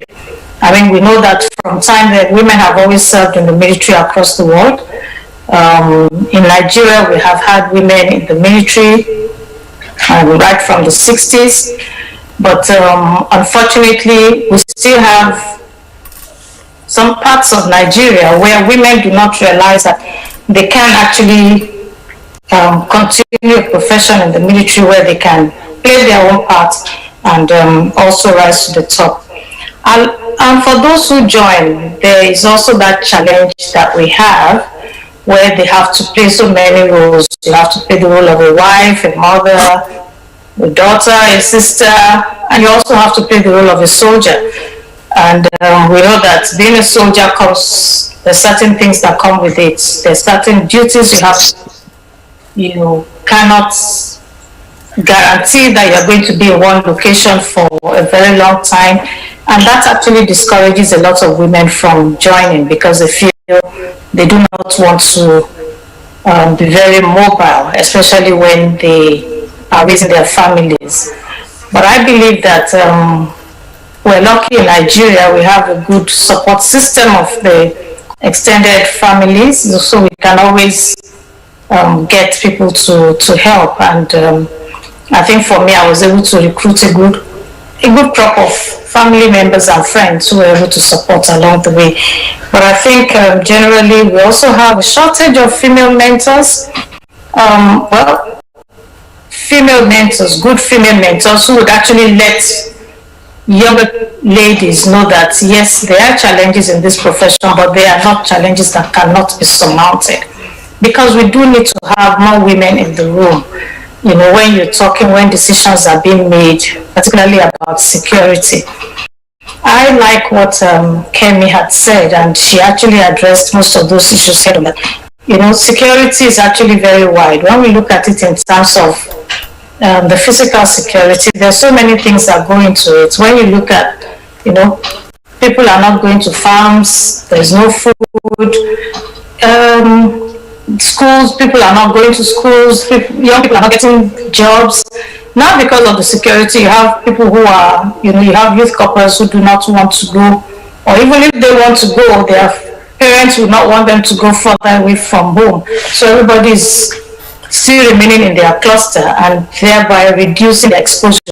So when the youth couple is not even willing to go outside his or her geographical area, of course, such people are not likely to be willing to join the military where they know that they cannot choose where it is that they want to work. Can I take you up on something that you said? The current situation itself is actually a hindrance to women joining the military. I can take you up on something that you just said. People also wonder that one of the points security situations, unfortunately, the military takes people when they are young. And, I don't know if you can hear me. I wanted to take you up on something you said. One of the points you made around the military. You feel, you know, you have more courage, you're able to face more things. But then there's also the risk. So you have all those things that kind of, even now, more than before, try to be a hindrance to women joining the military. But I believe it's important that we continue to encourage women to join, because we need to have women in those meetings or those rooms where decisions are being made. Ma'am, can you hear me? Can you hear me? Yes, I can. Okay, great. Fantastic. I was trying to ask a question, just to pick up on a point you made about the entry of women into the military. You'd said something about, two specific points I wanted to take up. You'd said something about women not being aware of the opportunities within the military and not knowing they could have careers within the military. And secondly, you'd said about the lack of female mentors within the military to support other women coming in. Now, you've risen to the role of Major General, and I just wanted to ask, how you've seen yourself, first as being a mentor to other women, but secondly, all of these challenges which you outlined, your role in solving them, for instance, in outreach to communities that you say are not, very represented in the military, the outreach to women, the changing or the change brought to the circumstances that mean that women can't fulfill their roles as effective, service women. Your last point, please. You talked about women not being able to join the military, right? Not knowing that opportunities existed, but also not having the support frameworks within which, they can excel in the military. You also spoke clearly about the lack of women within our nation's military. And so my question to you is, having risen to the post of, Major General, what was your role? And if you could speak to your role in kind of rolling back some of these challenges that that you mentioned, but also your role in mentoring the new generation or a new generation of military women. Okay, thank you. Well, I know that I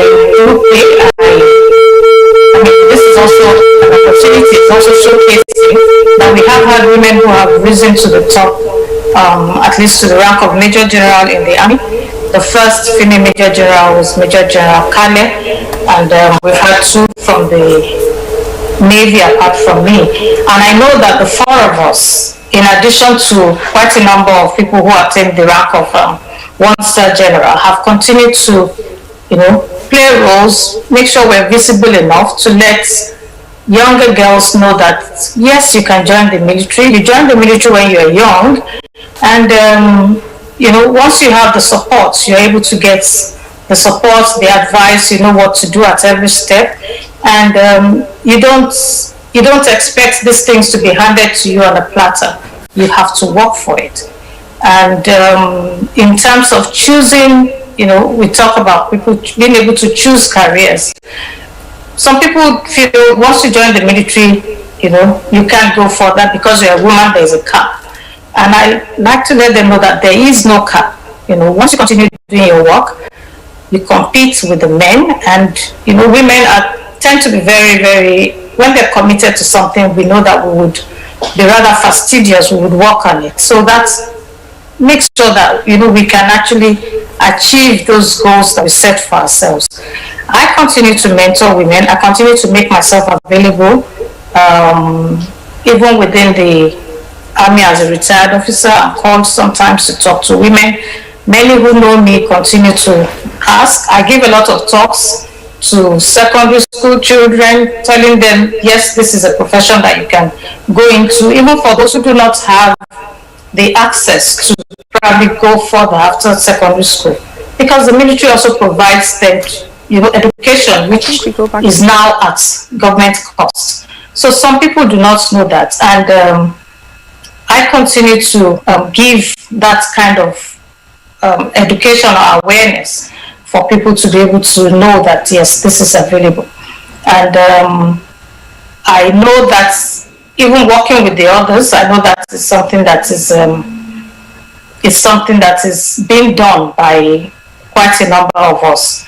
Yes, the lack of female mentors. I do also talk to some of my colleagues, not 2-star generals, but even females who are in the military, and let them realize that for every female that is in the armed forces, you are already a role model, because you're a role model to those who are your subordinates, and you're also a role model to other girls who are in the society who would look at you and think that, oh yes, this is something they would want to do. But unfortunately, we do realize that, yes, some people might also give up early. So when they do give up, of course, they are not seen as an example for other girls who would want to follow, because they would then use those ones as excuses that, oh, yeah, this person couldn't cope. You know, she was posted to this place, so she had to leave the military early. But then we want them to see those who have been able to, you know, stand the tide, and who have been able to stand fast, and who are able to continue the work.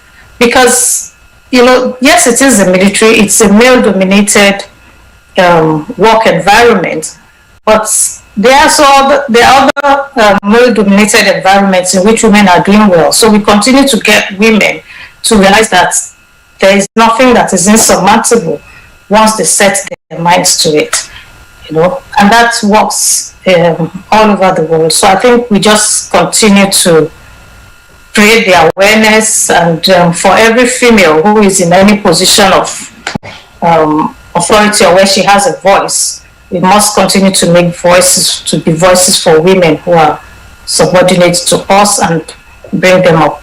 I always say that no woman should get to the top and throw away the ladder, because if you do, you're going to be lonely, and there's nothing, you know, you can't have one star shining. The more stars that shine, the brighter it is for everybody, and then the less likely it is for people to fall. So we all have a responsibility to continue being a light for other women. Very useful. Fantastic. Thank you very much. Can we quickly just go to the other videos? Like we mentioned earlier, we've spoken to women around the 6 political zones, asking them the effects of the insecurity in Nigeria on them, and we'd like to take voices from some other parts of the country that we haven't heard from. And when we come back, we have some people in the studio who want to make some contributions to this topic, and we'll also be speaking to Honorable Heinrich Boll and Kemi Okenyodo from Partners West Africa, Nigeria. Thank you. My name is Barrister Deborah Ijadele Adetono, the National President Stand Up for Women Society. I have my chapter in all over Nigerian states. I'm based in Lagos State. I'm practicing in Lagos, to be precise, Abule Egba side in Lagos State. My experience due to this insecurity in the country, last year March, I was kidnapped with my daughter and a friend of mine, and we're in the hand of the hoodlums for 3 days. We experienced what they call tortured. We were tortured, we were beaten as if we were animals. But the only grace we enjoy is that we were not kidnapped, we were not raped. But the stigma can never, we cannot forget easily. But I thank God that we are alive today to tell this story. Many people passed through it, they did not come back alive with what we have been seeing. So because of this, we are using this opportunity to appeal to our government that nowhere is safe any longer. Women are not safe, men are not safe, nobody is even safe. We cannot sleep any longer to close our eyes because of this insecurity. And we know there's nothing we can do just to appeal to our government to please step into this matter, to save our life and property, to save us from these hoodlums, to allow the peace to reign in this country once again. We are no more comfortable with what is going on presently. These hoodlums, these kidnappers, the bandits, the robbers, they are now seeing this as means of getting wet, even to the detriment of many people's lives. Please, government of the day, come to our rescue. God bless you, sir. Assalamu alaikum. Sunana Zainab Muhammad.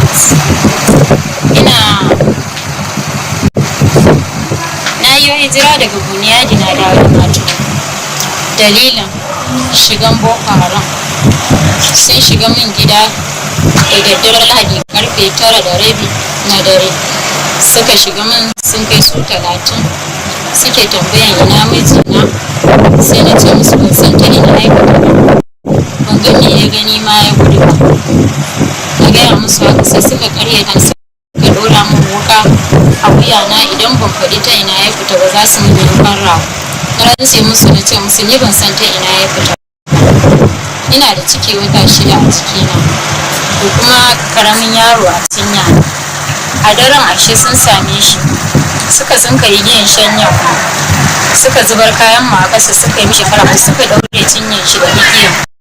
suka mishi yankan rago suka cire kai suka jefar gangan jiki daban kai daban na waye gari akwai yaron da suka mutu tare da ya shigo nake tambayan yaro ina wani sai ya ce mai baki sani bane an yanka shi daga nan sai na fara suma ina ta suma hakan nan har BP ma ya zo ya sami na ana yawan kai ni asibiti na aikun ma jaririn ma ban ma san da na aikun ba saboda hankali na zama wani kala to haka kai ta jinya na amma yanzu na samu sauki alhamdulillah. To yanzu me kike so?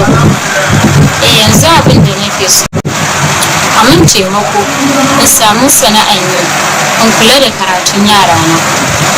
Mun gode.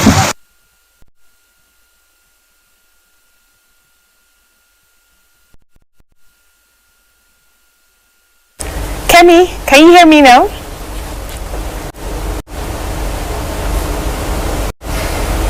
Hi, Ayisha. Okay, great. So you've watched these two videos, and in fact, the last person speaks to what you talked about development. Yeah. And I was saying before, when you couldn't hear me, I can hear you again. Ayisha, there seems to be something wrong with the mic. Can you hear me now? Oh, good. Can you hear me now? Who would you pull into? Can you hear me, Ayisha? I can hear you. Can you hear me? Can you hear me, Kemi? Can you hear me? Kemi, can you hear me? You go. While we're still trying to sort out the sound for Kemi, we have some people in the studio. I know that we have Esmeralda, Blessing, Nelly, and Saidat, and they want to contribute to the conversation and just speak to how insecurity affects their lives. So let me start with Nelly. Yes, I have a friend who was in the middle of the night at about 2 o'clock. Some men just appeared into her bedroom with guns and took her away from her husband, and they kept her for about 3 days, and subsequently when they released her with a ransom, there was nothing. They have not been able to apprehend those people till date. So I feel really threatened as a woman, because at the end of it, women are we are the receiving end, because they don't only take us, they rape women, they brutalize women, and then we can't fit into the society again. And when they hold these culprits, the ones we are fortunate to see responsible, we don't see how they are tried. So I am appealing to the government, if there is a way they can do a speedy trial, because there is no need for adjournment, especially when these culprits are caught, and even televise it so that people would know the dangers of going into such acts, because it's become like a custom and a trade today. Thank you very much. Saidat? Looking at the perspective from the student end, we notice that the students are not even, the fear of the current insecurity, the development they had over time over the education has drastically reduced, just because they fear that, what if I'm going to school, anything happen on the way? Then it's kind of cutting short dreams and realize the future which the president, the entire country has promised we the students. So on this act, I think there's a need for us to safeguard ourselves as a country. Yeah. Because if our dreams are being cut short today, then we'll be representing ourselves in the nearest future. Thank you so much. And I think it's important to mention that Nigeria currently has the highest out-of-school children in the world, right? So I know that in like 2018, there was 10 million and counting students that were out of school. And then we come to 2020 and over 600 schools are shut. We come to 2021. I watched a video where a father was speaking a school in Kaduna where his daughter was kidnapped. And he said his daughter had said to him she didn't want to go to school because she was afraid her friends were getting kidnapped, and he told her, just write your exams, you will soon be done and then you can come home. Only for him to get a call from the school that indeed his daughter has been taken. His daughter has not been returned today. So can we go back to the legislature? Can I ask you, Honorable Henry, in light of all the conversations that we've had today, from the people in the studio, from the videos that we've watched, is there kind of a renewed sense of urgency about security in Nigeria? Are there things that you'll be taking from this conversation to your fellow members of the House of Representatives, indeed to the entire National Assembly? Even, I mean, if we think about it, what is the recess when Nigerians are getting killed every single day? Is there like some renewed commitment to ensuring that our lives are secure, that Nigeria stops hemorrhaging the blood of its citizens? Honorable Henry. Thank you, Chioma. Yes, indeed. We do realize that we have emerging security challenges. happens almost on a daily basis, like you rightly observed. There's absolutely no way to predict what will happen tomorrow. As we're talking right now, we can end this program and hear of a very serious security incident in one part of the country. The one thing that I think would be good as you calibrate the narrative, is to bring the right people to avoid the scenario where we're just talking to ourselves. So you have civil society, you have a former retired general, you have a member of parliament. It would have been good to see, even if it's a commissioner of police or somebody from the military, so that we can close the loop and make sure that we can have some takeouts. That would be something that I would strongly be recommending for such conversations moving forward. Parliament has, like I said, we do recognize a sense of emergency when it comes to the security situation in Nigeria.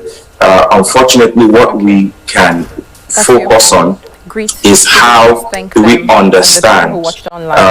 We really need to ask the right questions. If you don't understand the threat, you probably not even be able to offer relevant solutions. If you're not feeling fine and you go to a hospital, we need to know what the issues are. So from a security perspective, I really like what I've heard about the economic developmental plan, the strategic plan, the security plan also is one of the things that we need to tie in to the work that we're doing in Parliament. Certainly, like I said, we do realize that we need a sense of emergency in dealing with all of these issues. The report that we produced as a fallout of the security summit we had is our own attempt at understanding what to recommend to Mr. President. This report has been taken by the Speaker to Mr. President. It contains the findings of what we think are necessary in the security architecture to even strengthen what we have today. So we are making recommendations on policing, we're making recommendations on how to engage human rights abuses, we're making recommendations on how to even improve the service delivery to give Nigerians a sense of, that there's something being done. We wish that, sometimes I do wish that I was a major general and I had the necessary apparatus to go out there and make it different. But again, we need to work strategically to ensure that whatever reactions that we are having is targeted at giving specific results and not just fire brigade approach, quote unquote. The Parliament is continuously reworking its strategy. And even though we're on recess, that is just recess from plenary. There are some committees that have been given the leverage to work. Security is an emerging and ongoing conversation.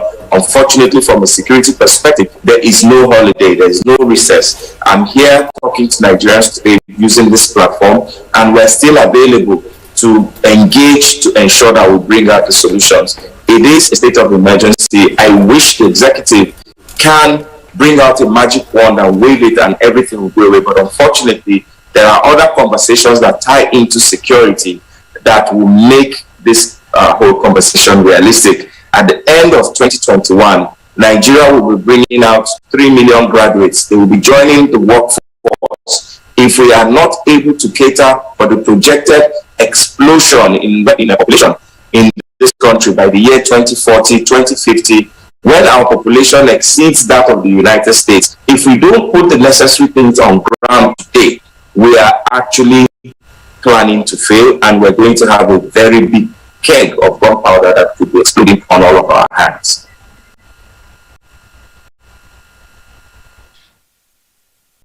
Program. I hope it's been very useful for everyone. It's been great to hear that there's a sense of urgency from our legislators. It's also very good to hear that not all of them are on recess. Some of them are going to be working in committees. And also really good to hear about the sense that we shouldn't just focus on only the security issues. We need to see the link between insecurity and development issues in Nigeria. And so we need to take more than just a military approach, but a developmental approach. I'd like to say thank you very much to my co-host Chioma. Thank you. It's been a pleasure to have this conversation on Secure Our Lives. Say thank you to our audience, the participants and their questions. We're sorry we didn't have enough time to take all your questions and all your comments, but thank you for joining us. Thank you to the listeners who joined us on Salah Day. Eid Mubarak to all of you. And of course, especially thank you to Dinidari and Heinrich Boll for facilitating this conversation. And let's say to all Nigerians, please speak up loudly. We need to put pressure on duty bearers to secure our lives in Nigeria. Thank you. Thank you very much, Ayisha and Chioma. We were here earlier, and I said 20 years after the end of the military rule and 9 successive elections later, Nigeria is yet to consolidate a culture of active citizenship in governance and equal opportunity between genders to participate in the democratic process. We have over 45% of women making the population of Nigeria, and the number of women in politics and governance space is less than ideal. We have only 12 women out of the 360 members of the House of Representatives, 7 out of the 109 members of the Senate, no female governor, and only 4 female deputy governors. Nigerian women have continued to show that they can thrive in different sectors, from tech to advocacy. We've heard them talk today, to development and even politics. Women belong everywhere, and politics is not and should not be an exception. All of this is a pointer to how we need to commit to building a democracy in Nigeria that guarantees that political and decision-making processes are free from repression, are inclusive, and enable all citizens to participate in an informed and autonomous manner towards building a society based on the principles of social justice and gender equality. Today, we've heard from vibrant women from different sectors, especially the not too young. They have spoken on how women in different leadership roles have been thriving in civic and business spaces, and how these can be translated into more political capital. We have also heard from them the opportunities and limitations in increasing the representation of women in formal party politics and government structures, how to effect change and other avenues to broaden the political space and increase women's political power and influence. They have also highlighted attempts by some powers to shrink the civic space and how this particular trend impacts women. The narrative must change. Women must rise up without anybody's permission. AIT has partnered with Dinidari Foundation to host this conference because we know how important it is. We are also committing to amplifying women's voices on national issues on our programs and national conversations, aiding in improving women's political powers in Nigeria. And also, as a build-up to the 2023 elections, we want to see more women. We're glad for the wonderful deliberations, and we believe that we will begin to chart clear paths to strengthen women's political power in Nigeria. Again, we thank you for being a part of this program. We look forward to having you again when we want to talk about issues relating to women making it out there. Thank you again, Ayisha. Thank you, Chioma. Thank you. And thank you to our audience. My name is Tosin Prophecy, and thank you, Ijoma. We'll see you again soon. Happy holidays and happy Salah to everyone celebrating.